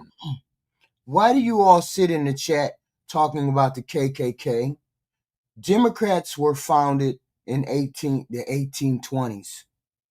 The KKK was founded in the 1860s. The Democrats did not find the KKK. They did not invent the KKK. Stop passing misinformation. The Democrats were founded in 1820s. The KKK was founded in 1860s. The Democrats were not a part of the KKK until the Civil Rights Movement. Why do y'all keep talking about the KKK? What difference does that make? Whether the Democrats were a part of the KKK. They didn't find the KKK. You need to read yourself. You need to figure out history yourself. Why do you talk about the KKK? The KKK doesn't belong with the Democratic Party now, does it? The KKK belongs with the Republican Party now. I don't understand why you think it's a flex to say the Democrats founded the KKK when the KKK supports the Republicans today. Stop it. KKK is a part of the Republicans today, not a part of the Democrats. Stop it. Mr. Speaker, I can think of no action the House can take that's more likely to further divide the American people than the action we are contemplating today. Emotions are clearly running high, and political divisions have never been more apparent in my lifetime. We desperately need to seek a path forward, healing for the American people. So it's unfortunate that a path to support healing is not the path the majority's chosen today. Instead, the House is moving forward erratically with a truncated process that does not comport with the modern practice and that will give members no time to contemplate the serious course of action before us.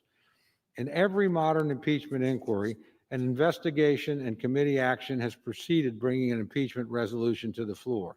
In part, this is to ensure that members have the full facts, the opportunity to engage expert witnesses, and have a chance to be heard. It also provides due process to the President of the United States. And again, in every modern impeachment inquiry, the President has been given an opportunity to be heard in some form or another. This is necessary. The Democrats did not form the KKK. I don't understand why y'all don't get that. The Republicans, the KKK is a part of the Republicans today. The Republicans are KKK. The Republicans love the KKK. They're a part of the KKK. They're ingrained in the KKK. Republicans support KKK. Donald Trump feeds on the support of the KKK. The Democrats have nothing to do with KKK. That's not a flex. It means nothing. The Democrats did not form the KKK. Democrats were formed in 1820. KKK was formed in 1860. Stop it. The KKK did not make the Democrats. The KKK belongs with the Republican Party today. In order to ensure that the American people have confidence in the procedures the House is following. It's also necessary, not because of the President's inappropriate and reckless words are deserving of defense, but because the presidency itself demands due process in the impeachment proceedings. Unfortunately, the majority's chosen to race to the floor with a new article of impeachment foregoing any investigation, any committee process, or any chance for members to fully contemplate this course of action before proceeding. Professor Jonathan Turley is correct when he called this a, quote, dangerous snap impeachment, an impeachment that effectively would go to a vote without the deliberation or inquiries of the traditional hearing. Professor Turley also noted that, quote, the damage caused by the rioters this week formed in 1820s. No, you're a moron. You're a moron, Klingdale. You're a moron. Check again, zombie. Check again. was enormous. However, it will pale in comparison to the damage from a new precedent of a snap impeachment, unquote. If the majority is seeking consensus, this is hardly the way to create it. The majority is failing to provide the House with an opportunity to review all the facts, which are still coming to light, to discuss all the evidence, to listen to scholars, to examine the witnesses, and to consider precedents. This is not the type of robust process we have followed for every modern impeachment, and the failure to do so does a great disservice to this institution and to this country. Mr. Speaker, I can think of nothing that will cause further division more than the path the majority is now taking.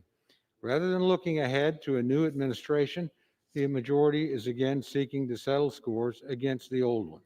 Rather than seeking to heal America, they are seeking to divide us more deeply. And rather than following the appropriate processes the House has used in every modern impeachment, the majority is rushing to the floor, tripping all over themselves in their rush to impeach the president a second time. What's worse, though the majority seems to believe that this course of action is self-evident, and that's simply not the case. I have to tell them it's not. Members that have reviewed the same conduct and have come to dramatically different conclusions. Legal scholars like Professor Turley and Professor Alan Dershowitz, both of whom condemned the president's statements, believe that his statements are not impeachable. I know other scholars have different points of view. Given this difference of opinion, shouldn't we have a better process than this? Shouldn't we have a chance to examine witnesses, discuss the matter with legal scholars, and consider this in committee? On a matter as grave and it reflects the sense of outrage, the sense of historic dissimilarity from the actions of any previous president. And then Mr. Adam Kinzinger, member to the NG Commerce Committee, a senior member from Illinois. So I have a member from Wyoming, a member from Illinois, and a member from New York. There will be others on this vote who will join them. And Mr. Kinzinger said this, if these actions, he hasn't had any hearings, he doesn't need any long drawn out consideration. If these actions are not worthy of impeachment, then what is an impeachable offense? There is no doubt in my mind that the President of the United States broke his oath and incited this insurrection. That's why he was impeached the second time, for the incitement. Donald Trump knew that he lost the election. Even in court documents, people have known him to have lied about being impeached. He understands that he's impeached. He just lied to the American public. He lied to the American people, and then he incited, or he helped to instigate those people to storm the Capitol. So he has been impeachable. He has been a detriment to the United States since he became president. From the first presidency. These are 2-3 articles of impeachment from the first presidency. And then yet people forgot. 4 years went by, people forgot how terrible this person was. And then once he got into office, this next time, people immediately remembered, oh my God, this is that guy. Yes, this is that guy. This is that guy. Patrick, only, wait a minute, hold on. Walter White, only to zombies. Only zombies don't remember what this president did. Only zombies don't remember what this president did. Yes, she definitely is a dingbat, Klingsire. Yet your president is shitty, and he's gonna continue to be shitty. Don't beat up the messenger. Your president is shitty. Don't be mad at me. Don't be mad at me. Y'all be mad at me. Yet your president is still shitty. Don't be mad at me. Don't shoot the messenger. Sorry. I tell my friend, Mr. Speaker, a gentleman for whom I have great respect, he is my friend, and I say that honestly, not just as rhetoric, as we say on this floor, because there's some that I don't consider friends, whose values I do not share. That is not Mr. Cole. We have a difference. Liz Cheney, John Katko, Adam Kinzinger, and other Republicans whom I have talked to within the last 24 hours believe this action is required. Now, let me say, I see the gentleman from Ohio is on the floor.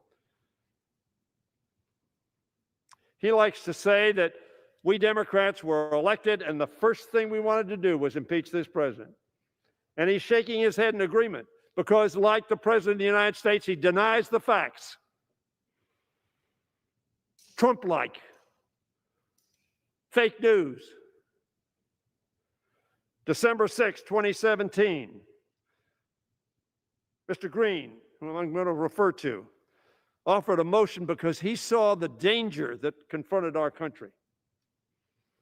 And he filed a resolution of impeachment. And on December 6, 2017, we had a vote on that. And the majority of Democrats voted no. Actually, they voted yes to table, so that we did not proceed in 2017. The gentleman from Texas, Mr. Green, thought, however, the next year that there was still a danger to our country. Some of us shared that view, but we were not confident that the case could be made or that the transactions that had proceeded would lead to conviction. So on January 19th of 2018, we had a motion to table Mr. Green's resolution. And the majority of Democrats voted to table that resolution. What a rush to judgment. And then on July 17th, 2019, 9 days before the call to Ukraine to get the Ukrainian leader to act on the political behalf of the President of the United States and withheld money to defend the Ukrainian people from Russian involvement and offered that as a bribe. And on July 17th, the majority of Democrats voted to table that resolution. So, Mr. Speaker, there was no rush to judgment. And then that call to which I just referred was on July 26th, 9 days later. I call that the aha moment. Yes, I knew what I thought, but that was proof.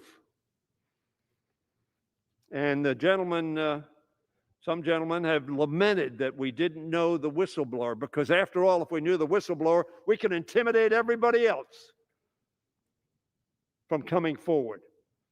And this president has done everything he can to intimidate whistleblowers, people who came forward and told the truth. And we had witness after witness after witness who confirmed what the whistleblower brought to our attention.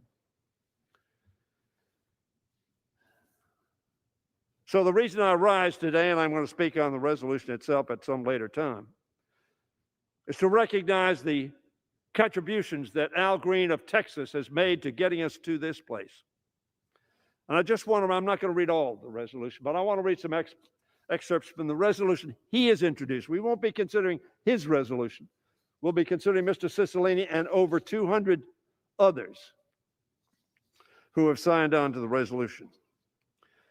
Mr. Green had a resolution been introduced, resolved that Donald Trump, President of the United States, is impeached for high crimes and misdemeanors, and the following articles of impeachment be exhibited in the Senate. Article 1 says, in his conduct with the President of the, in his conduct while President of the United States, unmindful of the high duties of his high office and dignity and proprieties thereof, and of the harmony and courtesies necessary for stability, to which my friend spoke, the gentleman from Oklahoma, John Trump, in violation of his constitutional and oath faithfully to execute the office of president, has harmed the society of the United States, brought shame and dishonor to the office of the President of the United States, sowing discord among the people of the United States by weaponizing hate for political gain.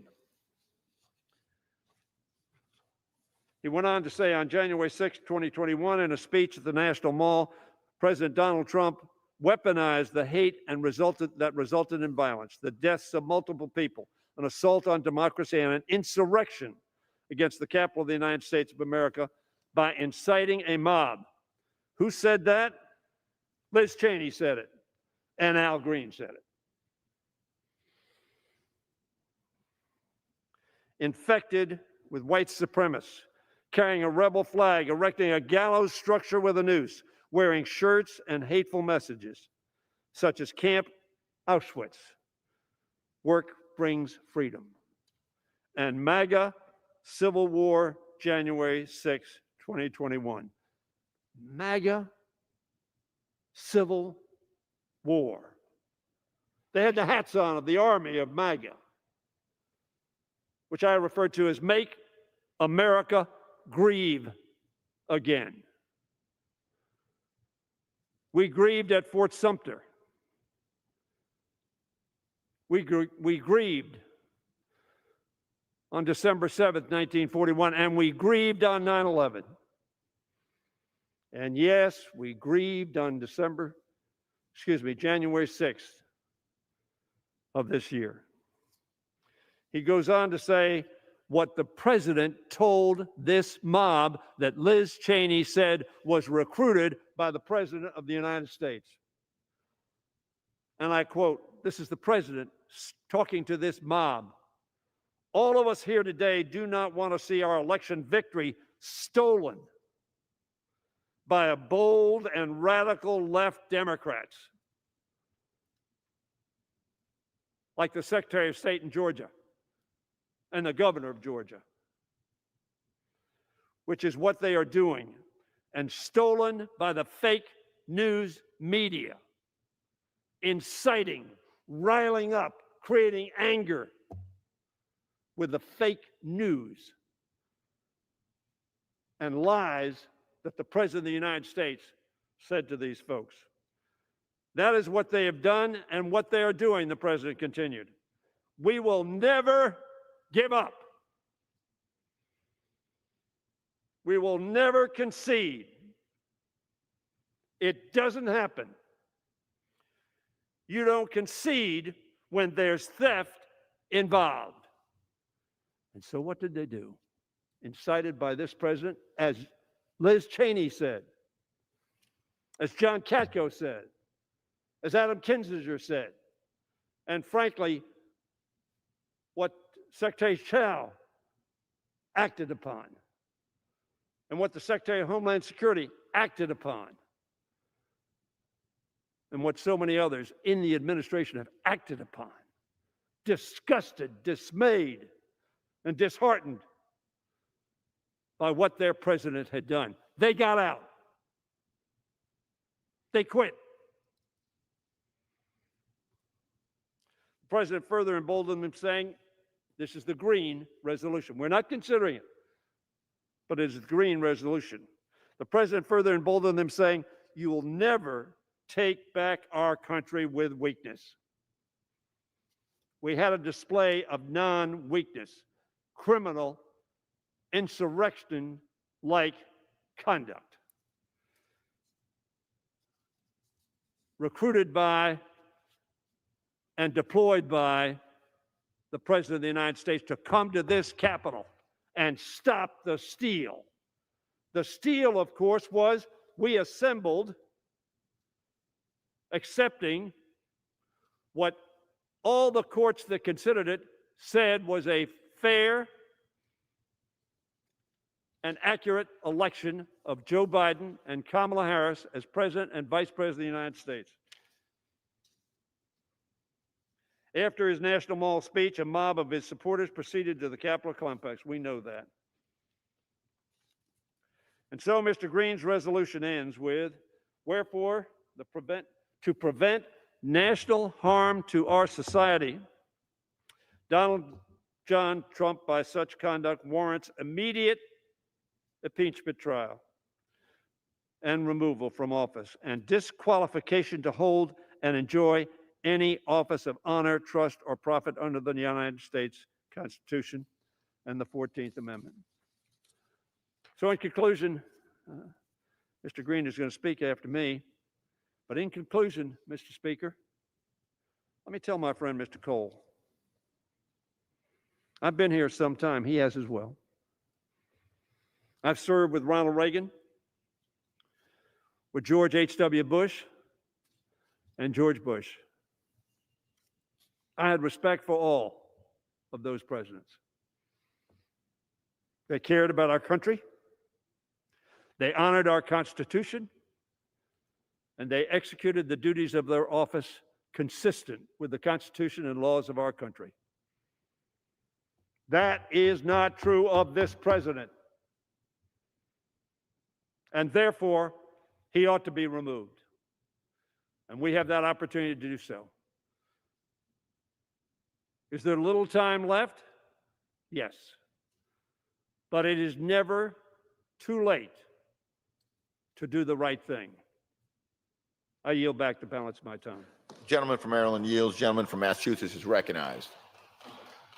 Speaker, at this point, I'd like to yield 1 minute to the gentleman from Texas, my good friend, Mr. Green. Gentleman from Texas is recognized for 1 minute. Thank you, Mr. Speaker. I had tears to well in my eyes as I heard Mr. Hoyer, and I know that hearts are hurting. It's a very sad time in the history of our country. No one is celebrating. No one wants to see this occur. I was at the Rules Committee by way of Zoom. I was there for the entire hearing. Those members on the other side, this is something that they understand and they take seriously. Regardless as to what's said, I could sense that they're hurting too. So I just want to thank everyone for all that has happened and the appreciation that's been shown. And I want to say that the healing that we talk about, that has to begin. May I have just 30 seconds? I yield the gentleman 30 seconds. Gentleman has additional 30 seconds. Thank you. The healing, it has to start with some of these people who were there initially, who helped to lay this foundation, 110 people. I want to recognize Maxine Waters, Congresswoman. A lot of them were threatened. Their lives were disrupted. And if I may, with unanimous consent, I'd just like to insert their names in the record. Without objection. I thank you, and may God bless our country as we go forward.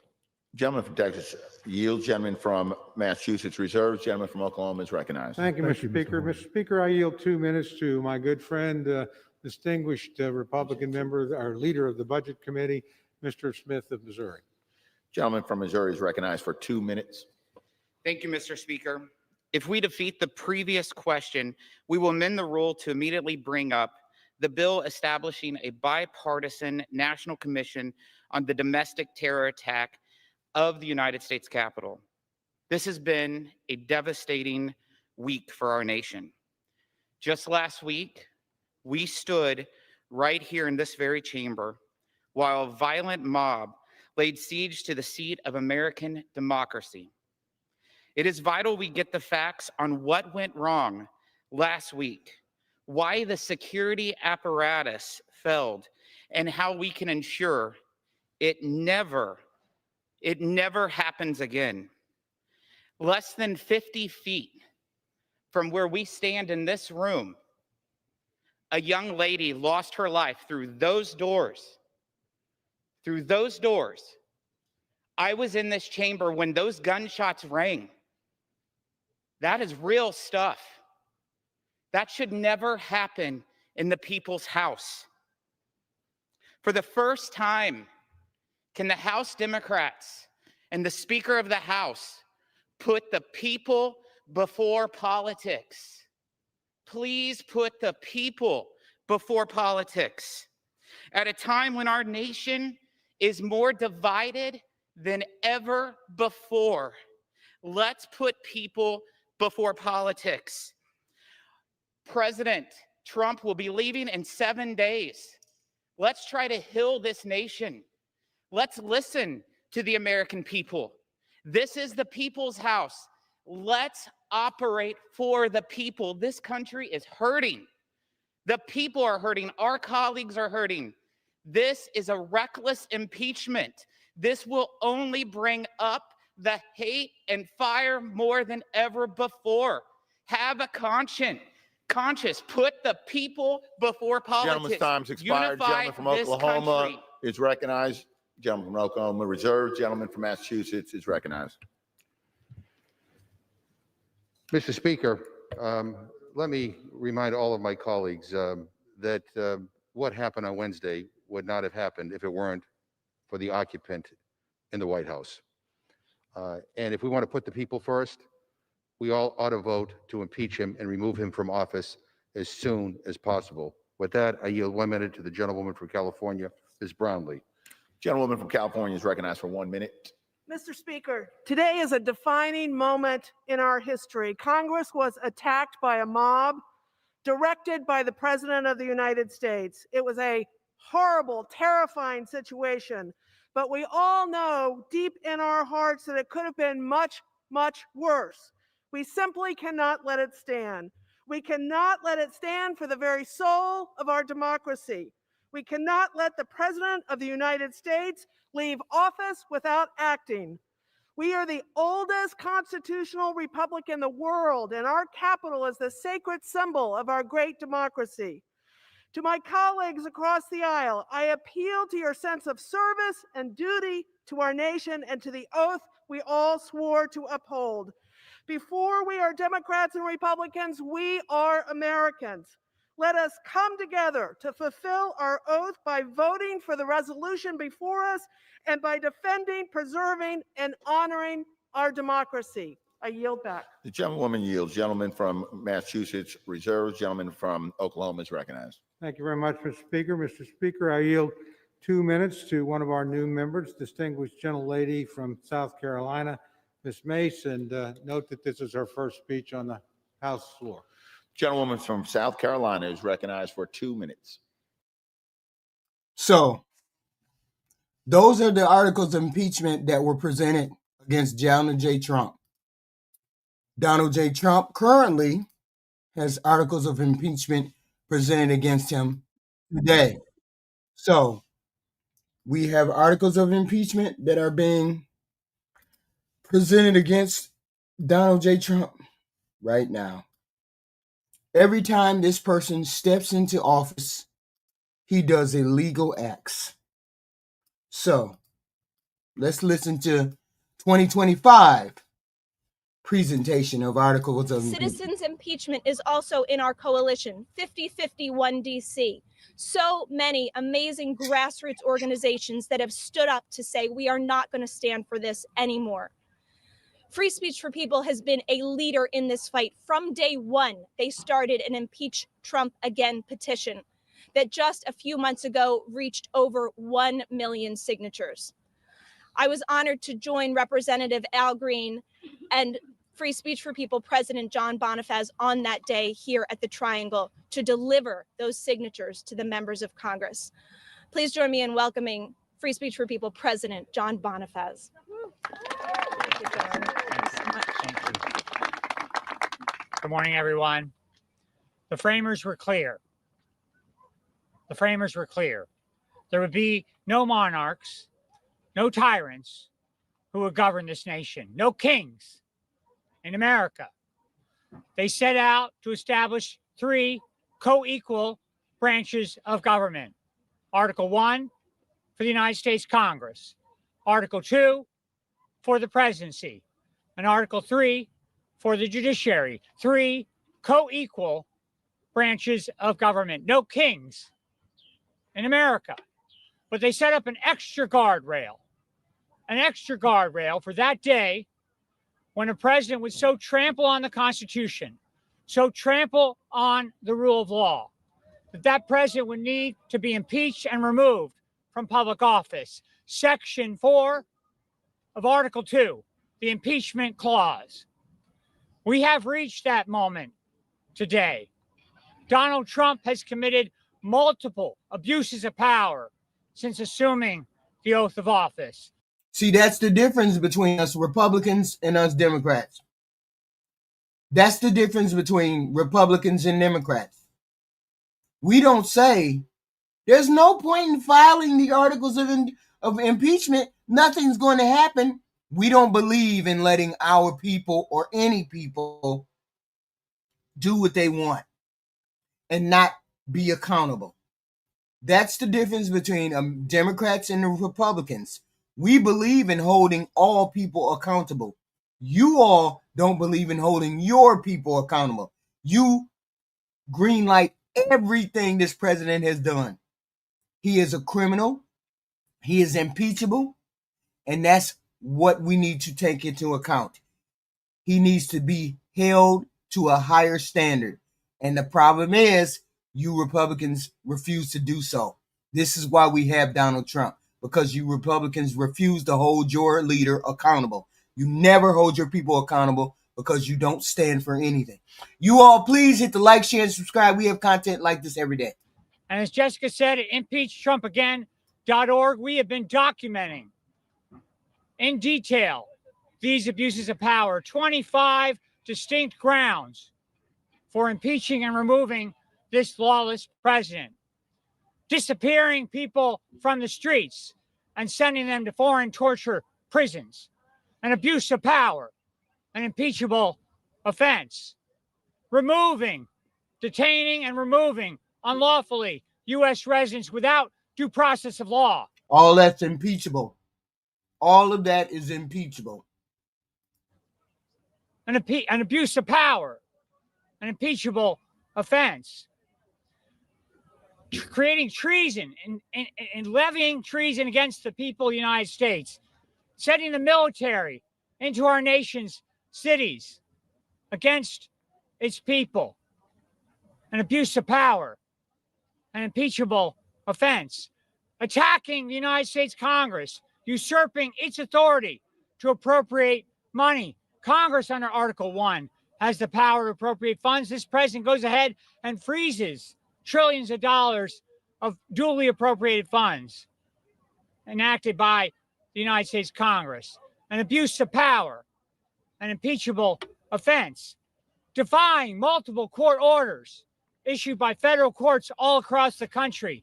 Attacking the United States judiciary. An abuse of power, an impeachable offense. Pardoning 1,500 plus insurrectionists for an insurrection that he incited on January 6, 2021 to try to stop the peaceful transfer of power. An abuse of power, an impeachable offense.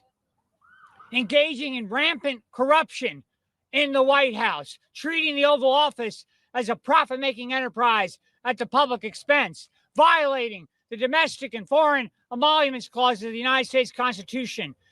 An abuse of power, an impeachable offense.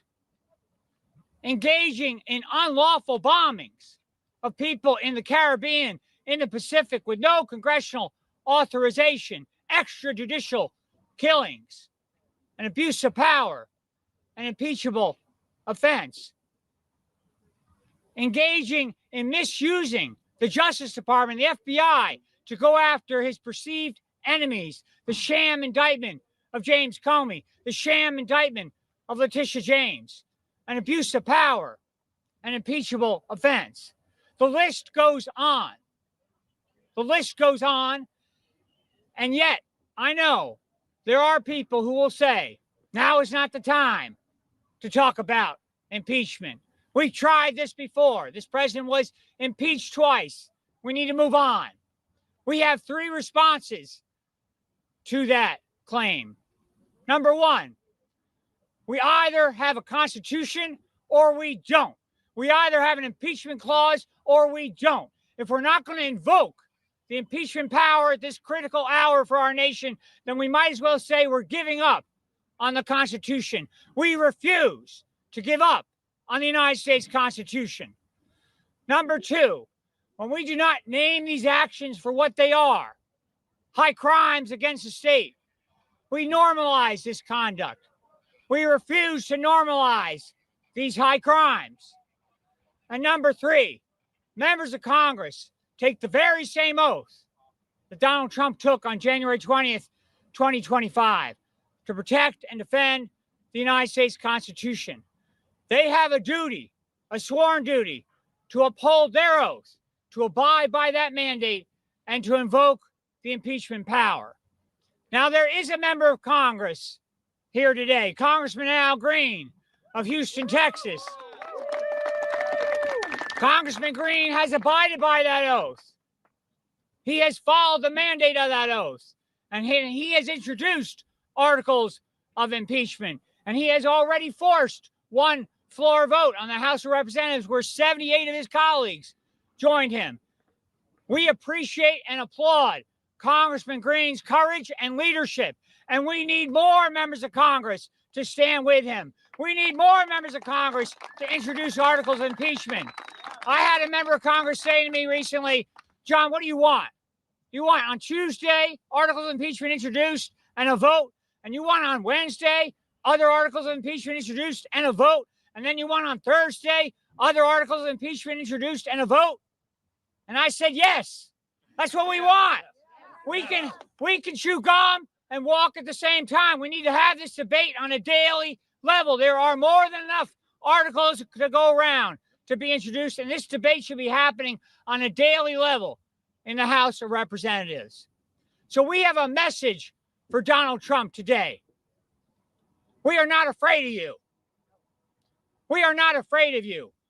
You are a lawless, wannabe dictator. You have committed high crimes against the state.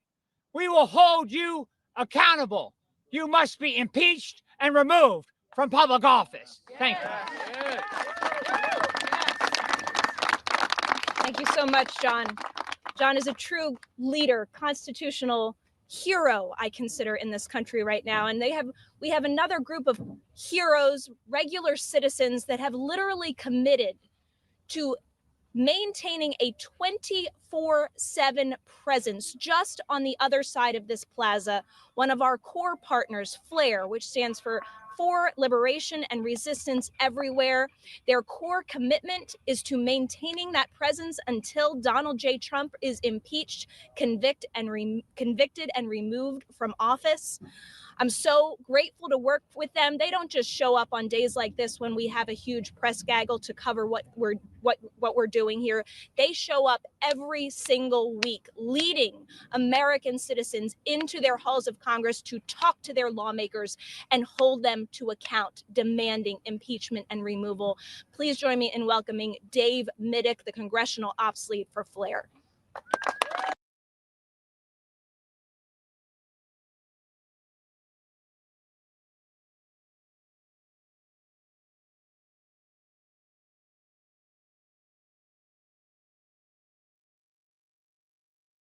Lives in Fort Worth and North Texas, and I asked my colleagues to join me in honoring his extraordinary service, his enduring faith, and the powerful legacy that he leaves behind. Mr. Speaker, I yield back. Under the Speaker's announced policy of January 3rd, 2025, the gentleman from Texas, Mr. Green, is recognized for 60 minutes as the designee of the Minority Leader. Thank you, Mr. Speaker. Mr. Speaker, and still I rise, and still I rise. A proud, unbought, unbossed, liberated Democrat. And still I rise, censured, but not silenced. And it's important to have this photo tonight because it will get us into some very important issues. This was the occasion when I stood before the president as he stood behind me, giving a statement at a joint session of Congress. I was seated right over in the third row up. And the president started to talk about his mandate. I collected my portable items and I was about to make my way out to the aisle so that I could traverse my way out through the doors. That was my means of peacefully protesting. But as I moved and he talked about his mandate, something came over me. It was spontaneity. It was not contrived. I stood and I said to the president, "You don't have a mandate to cut Medicaid." That was what I said. Now, the press has distorted that, a good many of them, these opinion makers, opinion shapers. They want to define people and define what you say, notwithstanding your having said something contrary to what they'd like to hear. So they've said that I said he didn't have a mandate. I never said he didn't have a mandate. I said he didn't have a mandate to cut Medicaid, and I still stand by it. By the way, it became something that people across the country agreed with. So I said it, and then I left. And after I left, after having been told that I had to leave, because the speaker concluded that I was out of order. I have no hard feelings as it relates to the speaker. I have no animus related to his requiring me to be removed. Although I am the only person who's ever been removed from a joint session of Congress. But here's what happened after I left. The president, from this podium, the president looked over toward my Democratic colleagues. And the president said to them, as he was talking, words tantamount to them being lunatics. He said it. Members of the Congress of the United States of America at a joint session of Congress, and the president calls the Democrats lunatics. I wasn't here. I don't know what I would have done if had I been here and he called me a lunatic, because I never insulted him by saying something negative about his personhood. I didn't do that, but I was censured. The president was not censured for calling members lunatics at a joint session of Congress. He's not been reprimanded in any way. We have allowed him to normalize his behavior. I was censured. We have allowed this president to normalize his illegal and degenerative and radical behavior. The Republicans have allowed the president to do degenerative and illegal behavior. Democrats are not in charge, so they can't allow him to do anything. It's the Republicans that have allowed this president to do illegal and degenerative things. Make sure you all hit the like button and the share button and the subscribe button. We're bringing this kind of content every day. We're just presenting the articles of impeachment against Donald J. Trump, the 3 sets of articles of impeachment. I had to stand in the well. I accepted my punishment. I accepted it. I never criticized. You make sure you do that, Jigsaw player. You make sure you do that, okay? You make sure you do just that. Seeing as how I'm playing history. You do just that, liar. Boy, y'all get in here and lie and say all kinds of shit. The notion that it was improper for me to be removed, I did say that I didn't think that the punishment was appropriate in terms of being censured, but I never... I hope you all do. I absolutely hope you do. I hope you do. That does get you kicked off YouTube, lying about content. You know that gets you kicked off YouTube, right? Said anything that would cause the president to... No, this ain't a Democrat or Republican thing. This is a morally correct person and a liar like Jigsaw player. That's the difference. I don't understand. I'm presenting fake evidence, but this is history. Don't lie on me, Jigsaw player. Don't lie on me. Lie on yourself, but don't lie on me. Believe that I was disrespecting him as a human being. But he called Democrats lunatics. No penalties. Nothing done. Shut your dumb ass up. We ain't talking about that.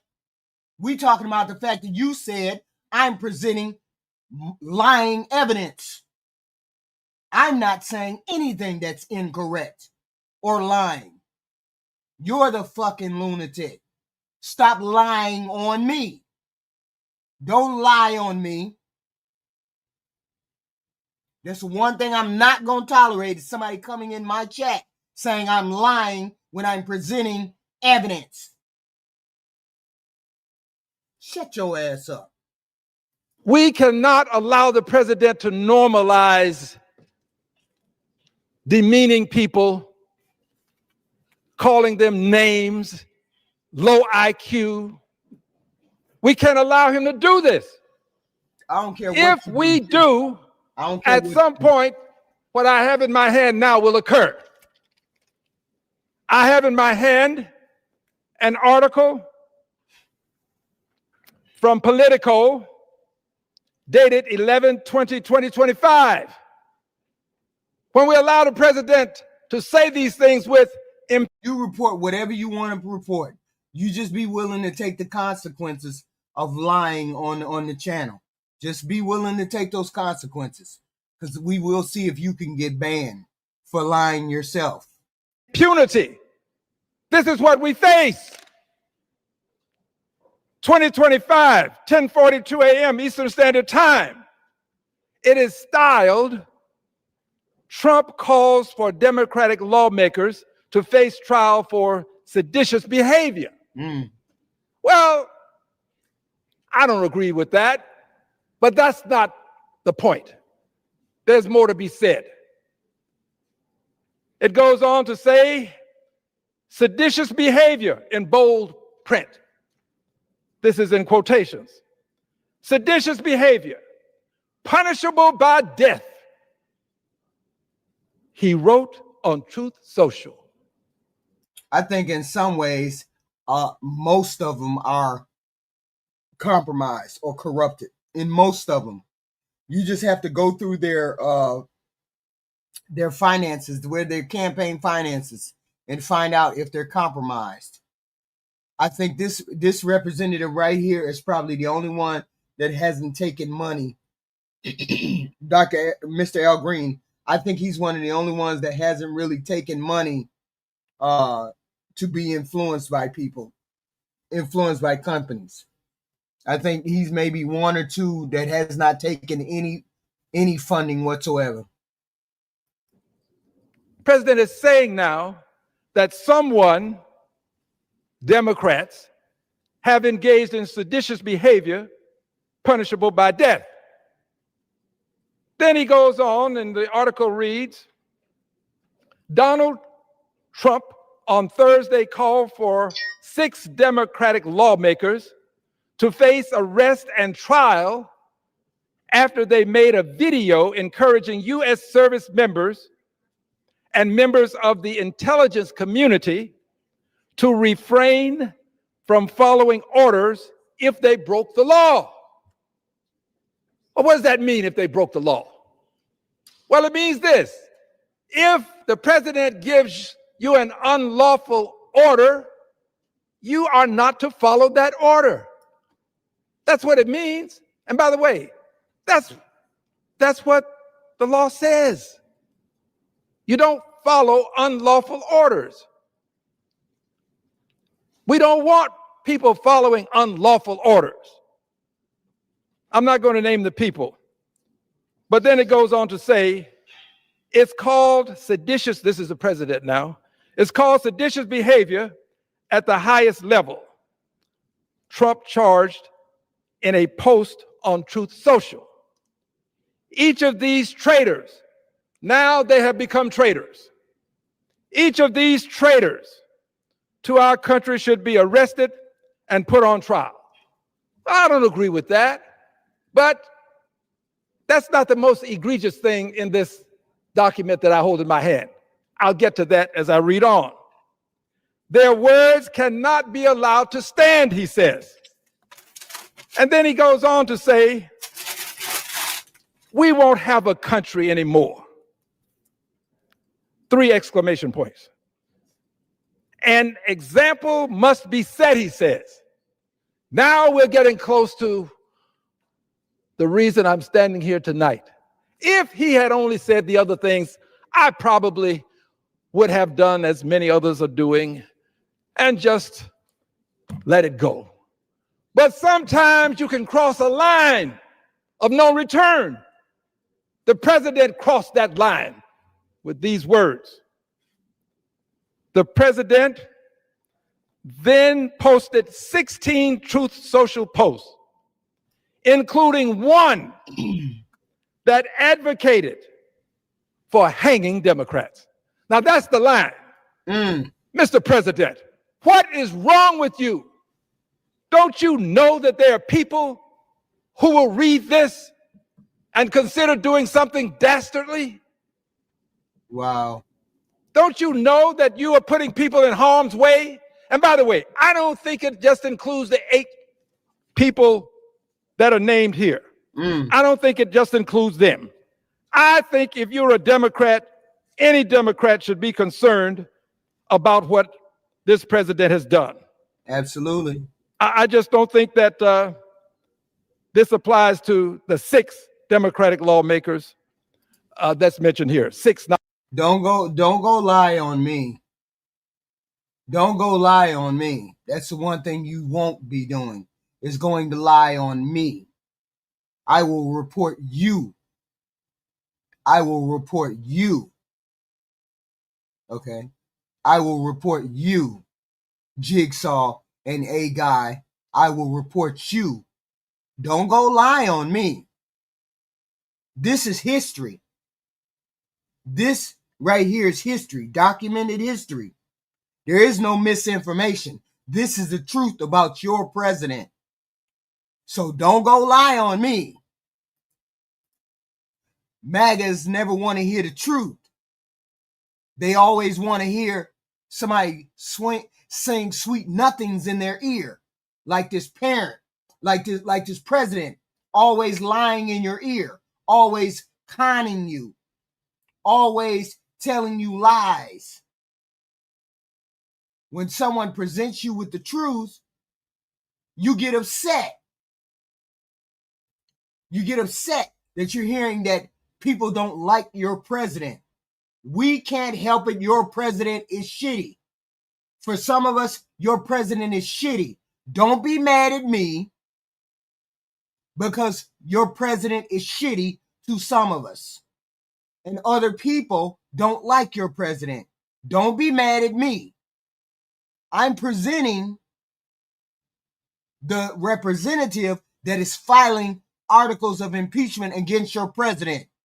Don't go lying on me. That's the one thing I will not tolerate, is you lying on me, saying I'm presenting false evidence. This is history. This happened days ago, or whenever this happened. Hey, Tahilism. We got zombies in the chat yet again who don't know how to act in a chat. Goofy Kevin. Ain't nobody talking about no unborn babies. Stay on topic. Y'all zombies can't never stay on topic. We're talking about the impeachment articles that this man right here is about to present against your president. This man is about to present articles of impeachment against your president. So don't go saying I'm lying about anything. Nobody's lying about anything. Man, some of y'all need to grow up for real. I don't get it. You present news and they say it's a lie. That doesn't mean I'm lying. That just means you don't like what's being said. Grow up. Not 8. I think not everybody likes your shitty ass president. Grow up. It applies to all of us. Just so that you will know, my friends, when you walk into my office now, the first thing you see is a person with a gun. When I first got elected to Congress, we didn't have police officers sitting out in the lobby. You walk in now, the first thing you see is a person with a gun. Why? Because of this kind of ignorant behavior on behalf of the president. And by the way, I'm being kind by saying ignorant. Yet again, what I said was, please grow up. Please grow up. That's why I don't want to engage with this kind of conversation, because y'all don't know how to have grown adult conversations. She's so mad because Kamala didn't win. The black lady don't like the black lady crying. Grow the fuck up, zombies. There are many other ways, many other adjectives. There's something wrong with the president. There's something wrong with the president of the United States of America. For the president of the United States of America to say that people should be, let me read it to you one more time. The president then responded, 16 Truth Social posts, including one that advocated for hanging Democrats. There's something wrong with the president. There's something wrong. We can't ignore this. We cannot allow him to say this with impunity. We can't. Now, I don't speak for anybody other than myself and everybody who agrees with me. And a lot of people agree with me that the president can't be allowed to do this. That's why I say censured but not silenced. I have not been silenced. I will not be silenced. I am not going to be one that is going to allow this to take place and not speak up and speak out and say to the world that this has to change. We are normalizing not just hate, but we are normalizing these signals to persons who may not be as stable as I would like for them to be, who will then proceed to do something to harm someone. Yes, when you come to my office, the first thing you see is a person with a gun. When I go out to events now, I have to have someone to escort me out to events. When I'm in the airport, we have to be escorted through the airports. Do you think this improves the situation? This does not. This only exacerbates a situation that we already are having to deal with. We've had to allocate more funds so that members can have armed protection. For me, it's armed. Maybe for some others, it's not, but protection. This is not normal.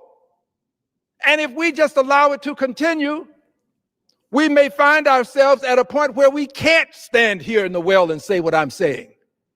We may find ourselves at a point in our history of the United States of America, a functioning democracy, when the president took office for this term, a functioning democracy, we may find ourselves with an inability to exercise the constitutional right of free speech.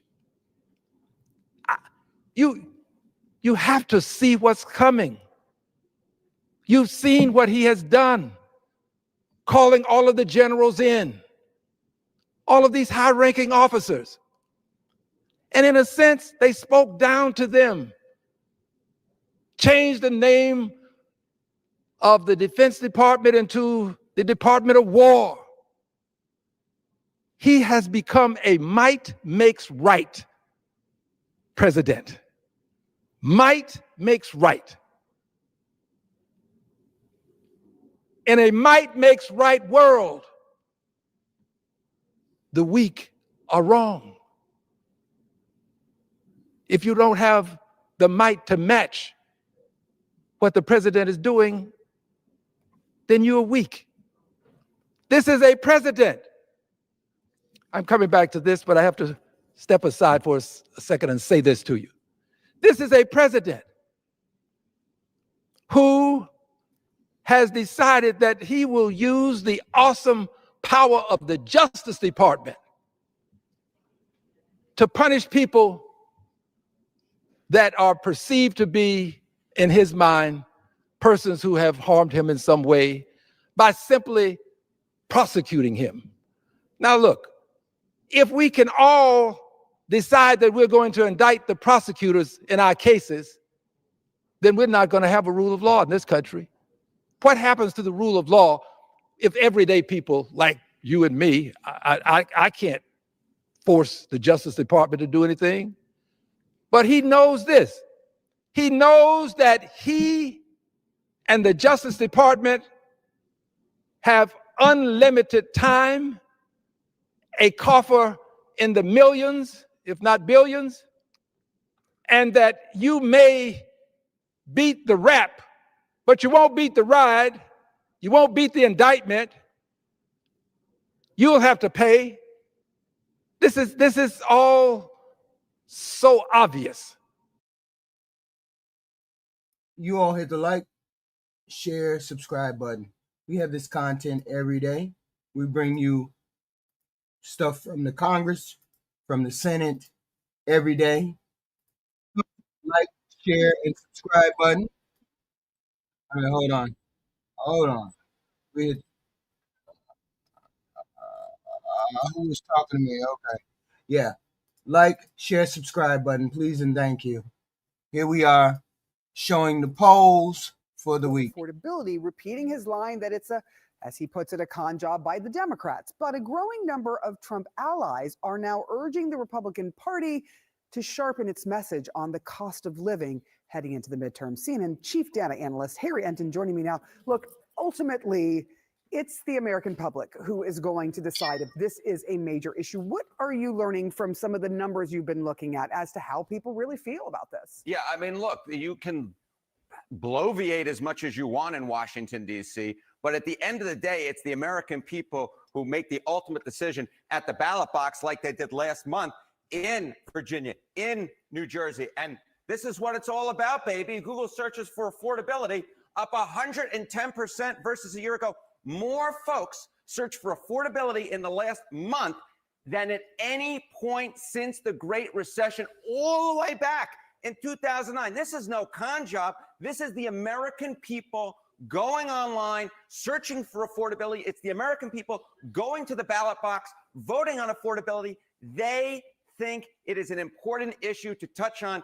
Donald Trump might want to make the argument it's a con job, but the American people don't think so. When it comes to things like high prices, I mean, what is the top issue that Americans say they are facing, bar none? Yeah, you named it. You named it. I mean, ta-da! It's the cost of living, most important to you right now, 36%. What's right behind it? The economy, 20%. And then I combined here healthcare or Medicare and Social Security right down there. Number 3, 17%. What do these all have in common? It's do, re, mi. It's all about the economy, spending, cost of living, entitlement, all about being able to afford things. That's what we're talking about, Sarah Sidner. This is the name of the game. It was the name of the game last month, and it is very likely to be the name of the game come 11 months from now in the election. And it's not the Democrats making up, it's the American people that the Democrats are following. And if Donald Trump and the Republicans don't start following the American people, well, you get results like you did last month in Virginia and New Jersey, and that is Republicans losing by double digits in races that they thought would be considerably closer, especially in New Jersey. Look, Well, I mean, they seem to think that nobody is waking up. Plenty of people are waking up. Plenty of people are waking up, and if enough people wake up, Donald Trump may be impeached. He may be impeached yet again. He's on the road. He's on the road to being impeached again because he's done so much wrong. So many things wrong. I need to reiterate. Somebody please put in the chat. What did the big beautiful bill do for you? What did the big beautiful bill do for you? Between the salaries of $30,000 and $150,000.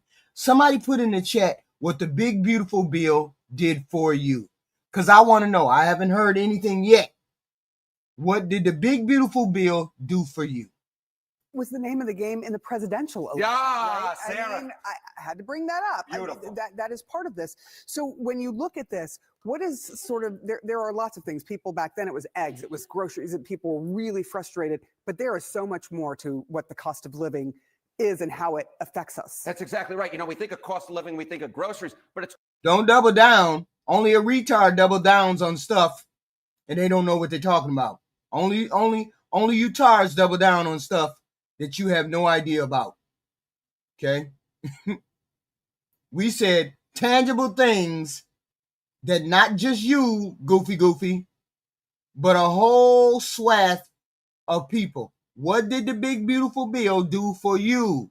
A whole slew of y'all. Because y'all poor. Most people are poor.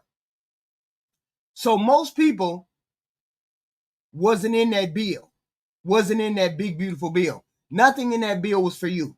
If you don't work for tips or anything else, that means jack shit. If you're talking about overtime on no overtime on tip, on no overtime, no taxes on overtime, you have to itemize the duck in order to get that. Otherwise, it doesn't account. And most people don't do itemize the duck.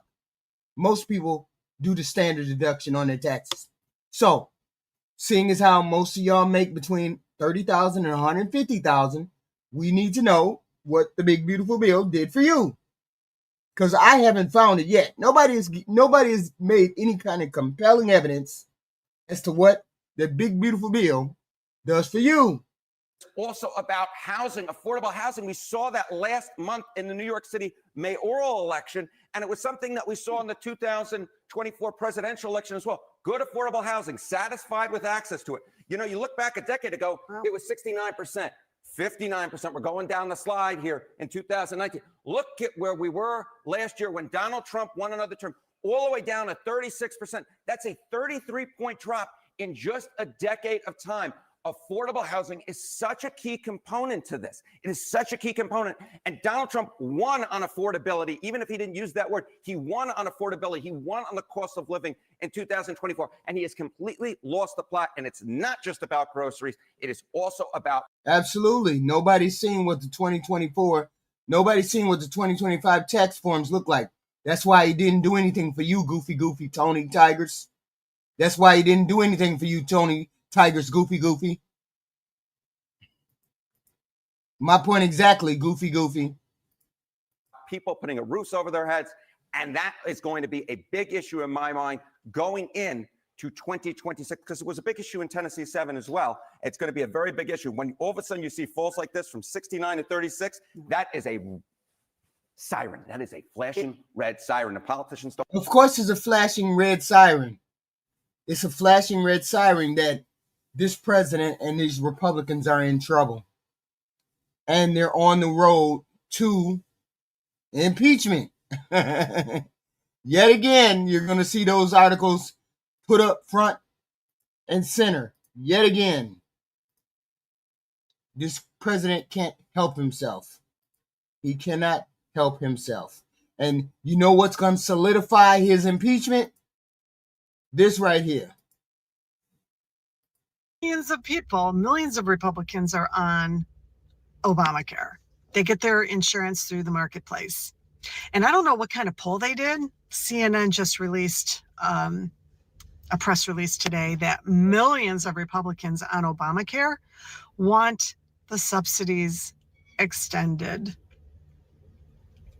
These are the same Republicans who have bashed Obamacare since day one, ever since falling for Donald Trump's lie that Obama wasn't born in the United States.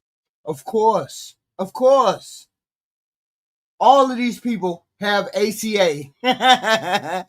All of these damn maggots have ACA. That's wild. And yet they're waiting for it to fall. Waiting for it not to work. That's crazy. That's crazy. Yet that saved up. That's crazy. It's like if it's anything that's created by somebody with the D next to their name, they just shit on it and shit on it. And now, and that's the derangement syndrome right there. That's the derangement syndrome that the Republicans have right there. Obamacare is a scam. Amazing. they got their wish. Donald Yet they're the most that are on it. They're the most that are on it. That's wild. You Republicans are the most people on Obamacare, and you're shitting on Obamacare. That's wild. Do you see the stupidity of it all? That's wild. But yet and still, something that would get even more of a person should get a person even more fired. Okay? Even more fired is this right here. Anybody deserves to lose their job. We're going to listen to this one last thing because y'all need to know. Y'all need to know y'all need to know the shittiness of it all, right? Because I don't understand why they're not getting it. I don't understand why we got to keep going over it. I don't understand why nobody understands the trends of where we're going. But let David. News is not so good. And the administration. Hold on. Let's repeat it. Repeat it again, David. The economic news is not so good. And the administration is kind of panicking to figure out how to hide this. So as many of you know, we are not getting official jobs reports right now. Trump didn't like them. So he fired the commissioner of the Bureau of Labor Statistics, and we have no more official jobs reports. But there are no more official job reports because the president knows his record is so shitty. His record is so shitty that he is hiding the jobs reports. Hiding the jobs reports. Wow. Other jobs and payroll data tracking companies like ADP, which give us information. And generally speaking, the ADP numbers tracked the BLS numbers, so they at least give us an idea. Well, the ADP numbers now say that private companies have been losing 13,500 jobs every week for the last month.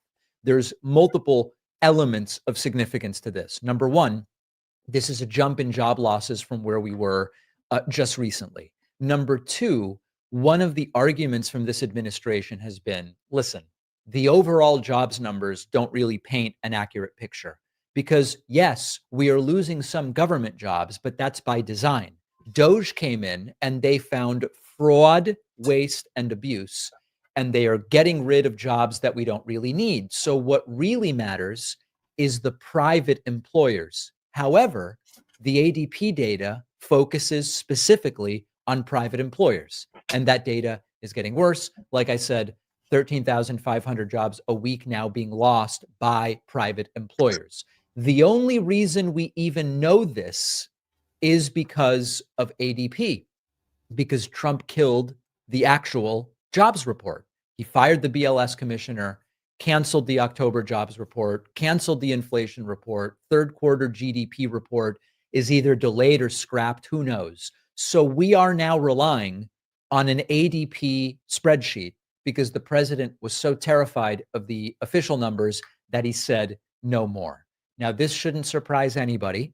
This is the guy who said, I don't like how many COVID cases we have. Stop testing for COVID.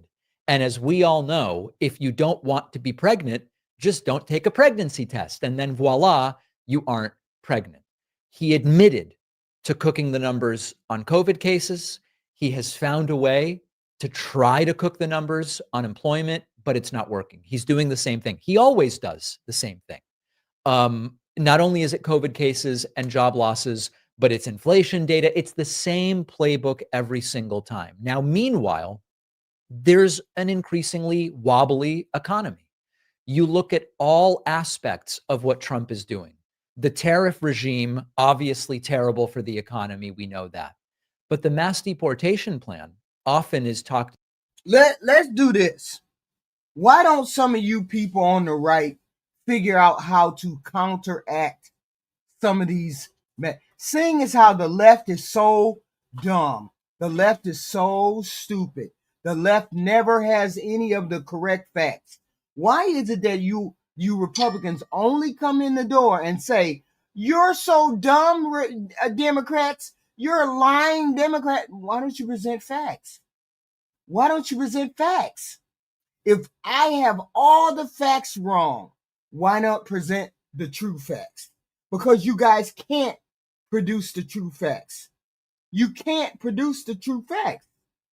All you can do is come in the chat and say Democrats are lying. Democrats are demons. Democrats are demonic. But you never present any facts. Donald Trump killed the people who gave you the real facts. He killed the person who gave you the job market facts. We have been losing jobs ever since September. You all remember when the jobs guy, the BLU guy, came out and said we lost 30,000 jobs, 33,000 jobs in 1 month? Y'all remember that? Donald Trump fired that person, and nobody has been giving us the monthly reports like we normally do for the past 84 years. He fired that person because he knows that we're going to be losing jobs from here on out because of what he did, the tariffs that he put into place. But no, we got MAGAs in the chat. Don't know how to present facts. Don't know how to present facts. So let's call the Democrats stupid. We don't know how to present facts. So let's call them Democrats stupid. This is what we do. Don't call us dumb. Just present facts. Just present the facts. That's all. I don't want to hear about you calling nobody a leftard, libertard, retard, all those goofy things. I'm just saying present facts. If you don't know how to present facts, shut up about what you do know, because you don't know anything. Of course, we got Black Wolf here who knows absolutely nothing. That's all he knows is libertards are idiots. Present facts, Black Wolf. Present facts. About appropriately in ethical and moral terms, which makes sense. We love to, us Democrats love to present facts, but you never can dispute them because you live in an alternate world, because you all are zombies. But it's also an economic issue. The mass deportation plan carried out to its full potential would knock about 7%. Daniel Britton, we haven't seen a jobs report from Donald Trump. Jobs report presented themselves. People presented jobs reports for the past 84 years. Donald Trump fired the person that gave us those job reports. Why haven't we received any job reports since Donald Trump got that bad job report, that last job report? Somebody please put it in the chat why we haven't received any job reports, any full disclosure job reports since he fired that guy in September. Somebody please put that in the chat.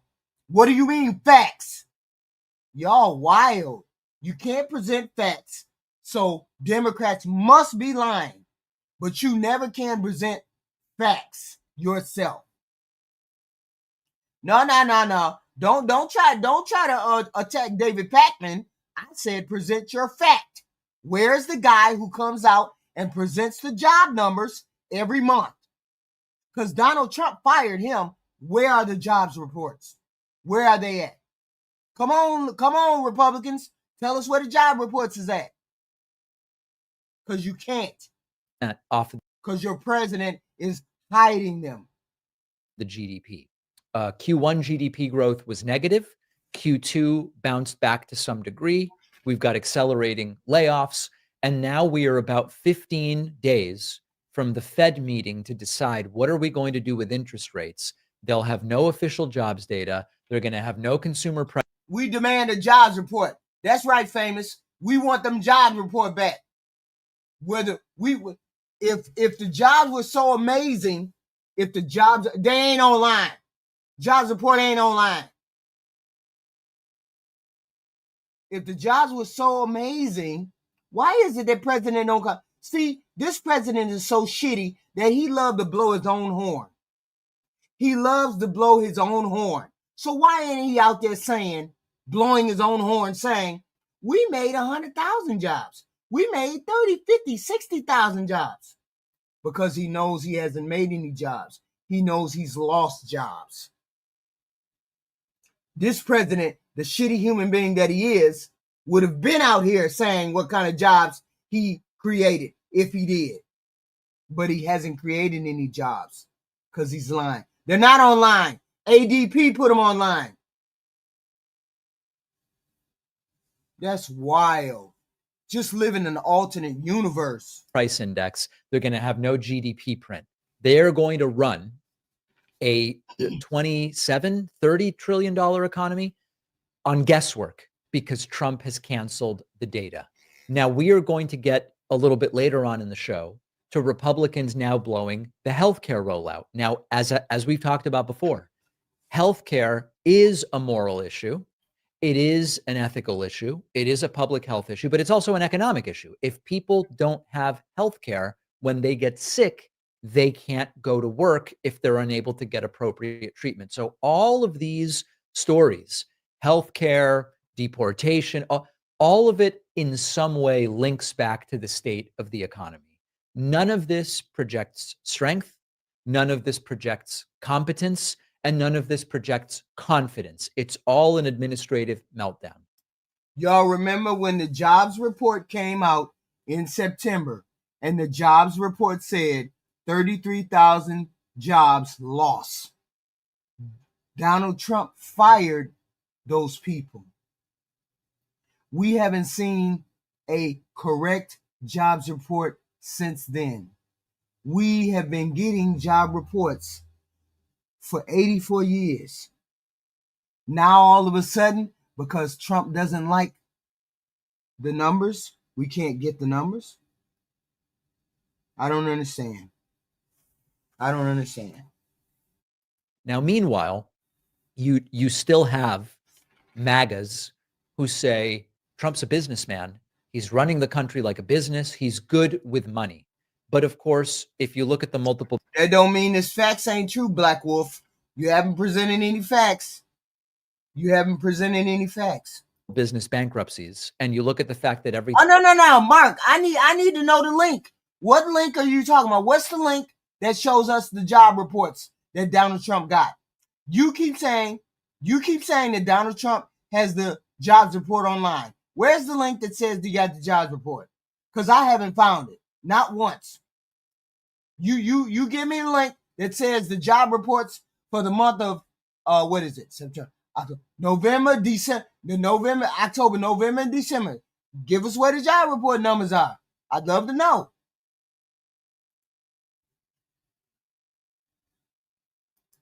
Time this guy gets in, the deficit explodes. Give us the link. So where's the link? You said they online. Give us the link. We want to go there and see. But I ain't seen no job report numbers since that man came out and said 33,000 jobs lost. And every person that we done heard said, no. Present the link that says exactly that. Y'all can't present jack shit because he ain't released none of those numbers because he done lost jobs every damn time. As a matter of fact, let's go to ADP. ADP is a private company that presents those facts. Let's see. If you look at the fact that Democratic presidents on average are stewards of nearly 3 times the job creation as Republicans on average, you have to accept the record for what it is. Facts don't care about your feelings. They're not good with the economy.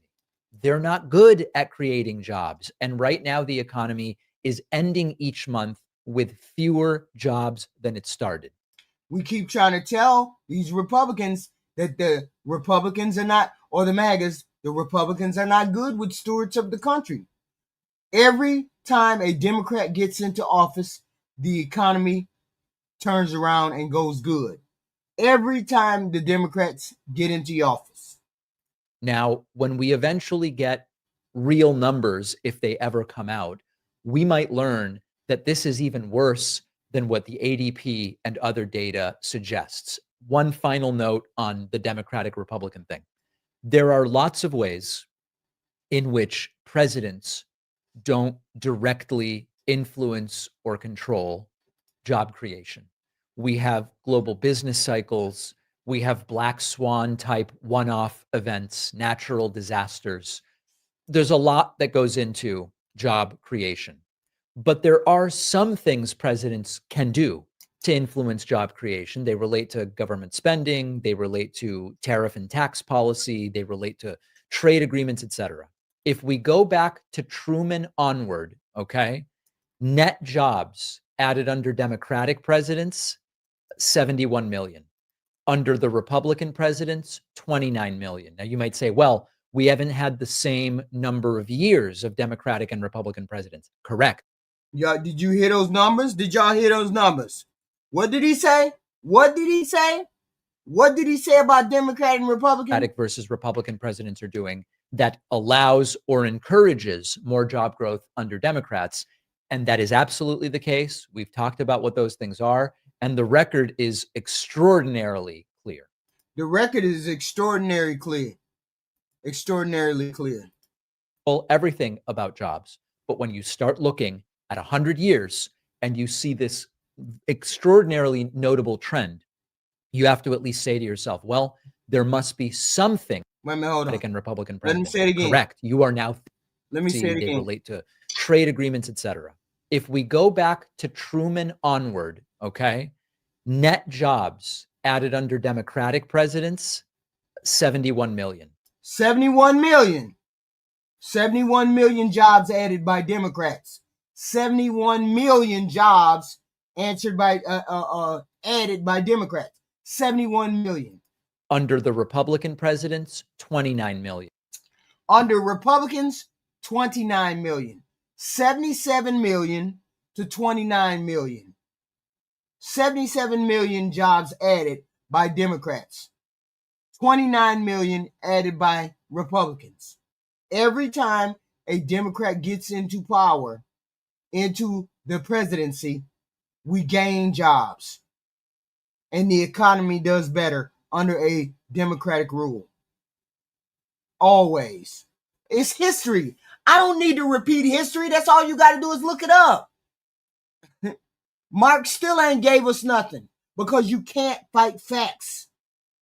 Now you might say, well, we haven't had the same number of years of Democratic and Republican presidents. Correct. You are now thinking, if we do it on a per month basis, going all the way back to Truman, Democratic presidents on average add 164,000 jobs a month. Republican presidents on average add 61,000 jobs per month. Presidents don't control everything about jobs, but when you start looking at 100 years and you see this extraordinarily notable trend, you have to at least say to yourself, well, there must be something that Democratic versus Republican presidents are doing that allows or encourages more job growth under Democrats. And that is absolutely the case. We've talked about what those things are. and the record is extraordinarily clear. Thanks for watching. Check out this other video, and if you like our content, make On a final note, okay?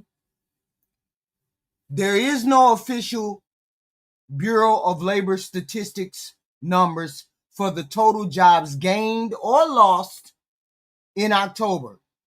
And there never will be retroactive data for that month. Why? Because Donald Trump canceled those. Because of the BLS cancellation, market analysts and private data firms have offered varying, sometimes conflicting estimates.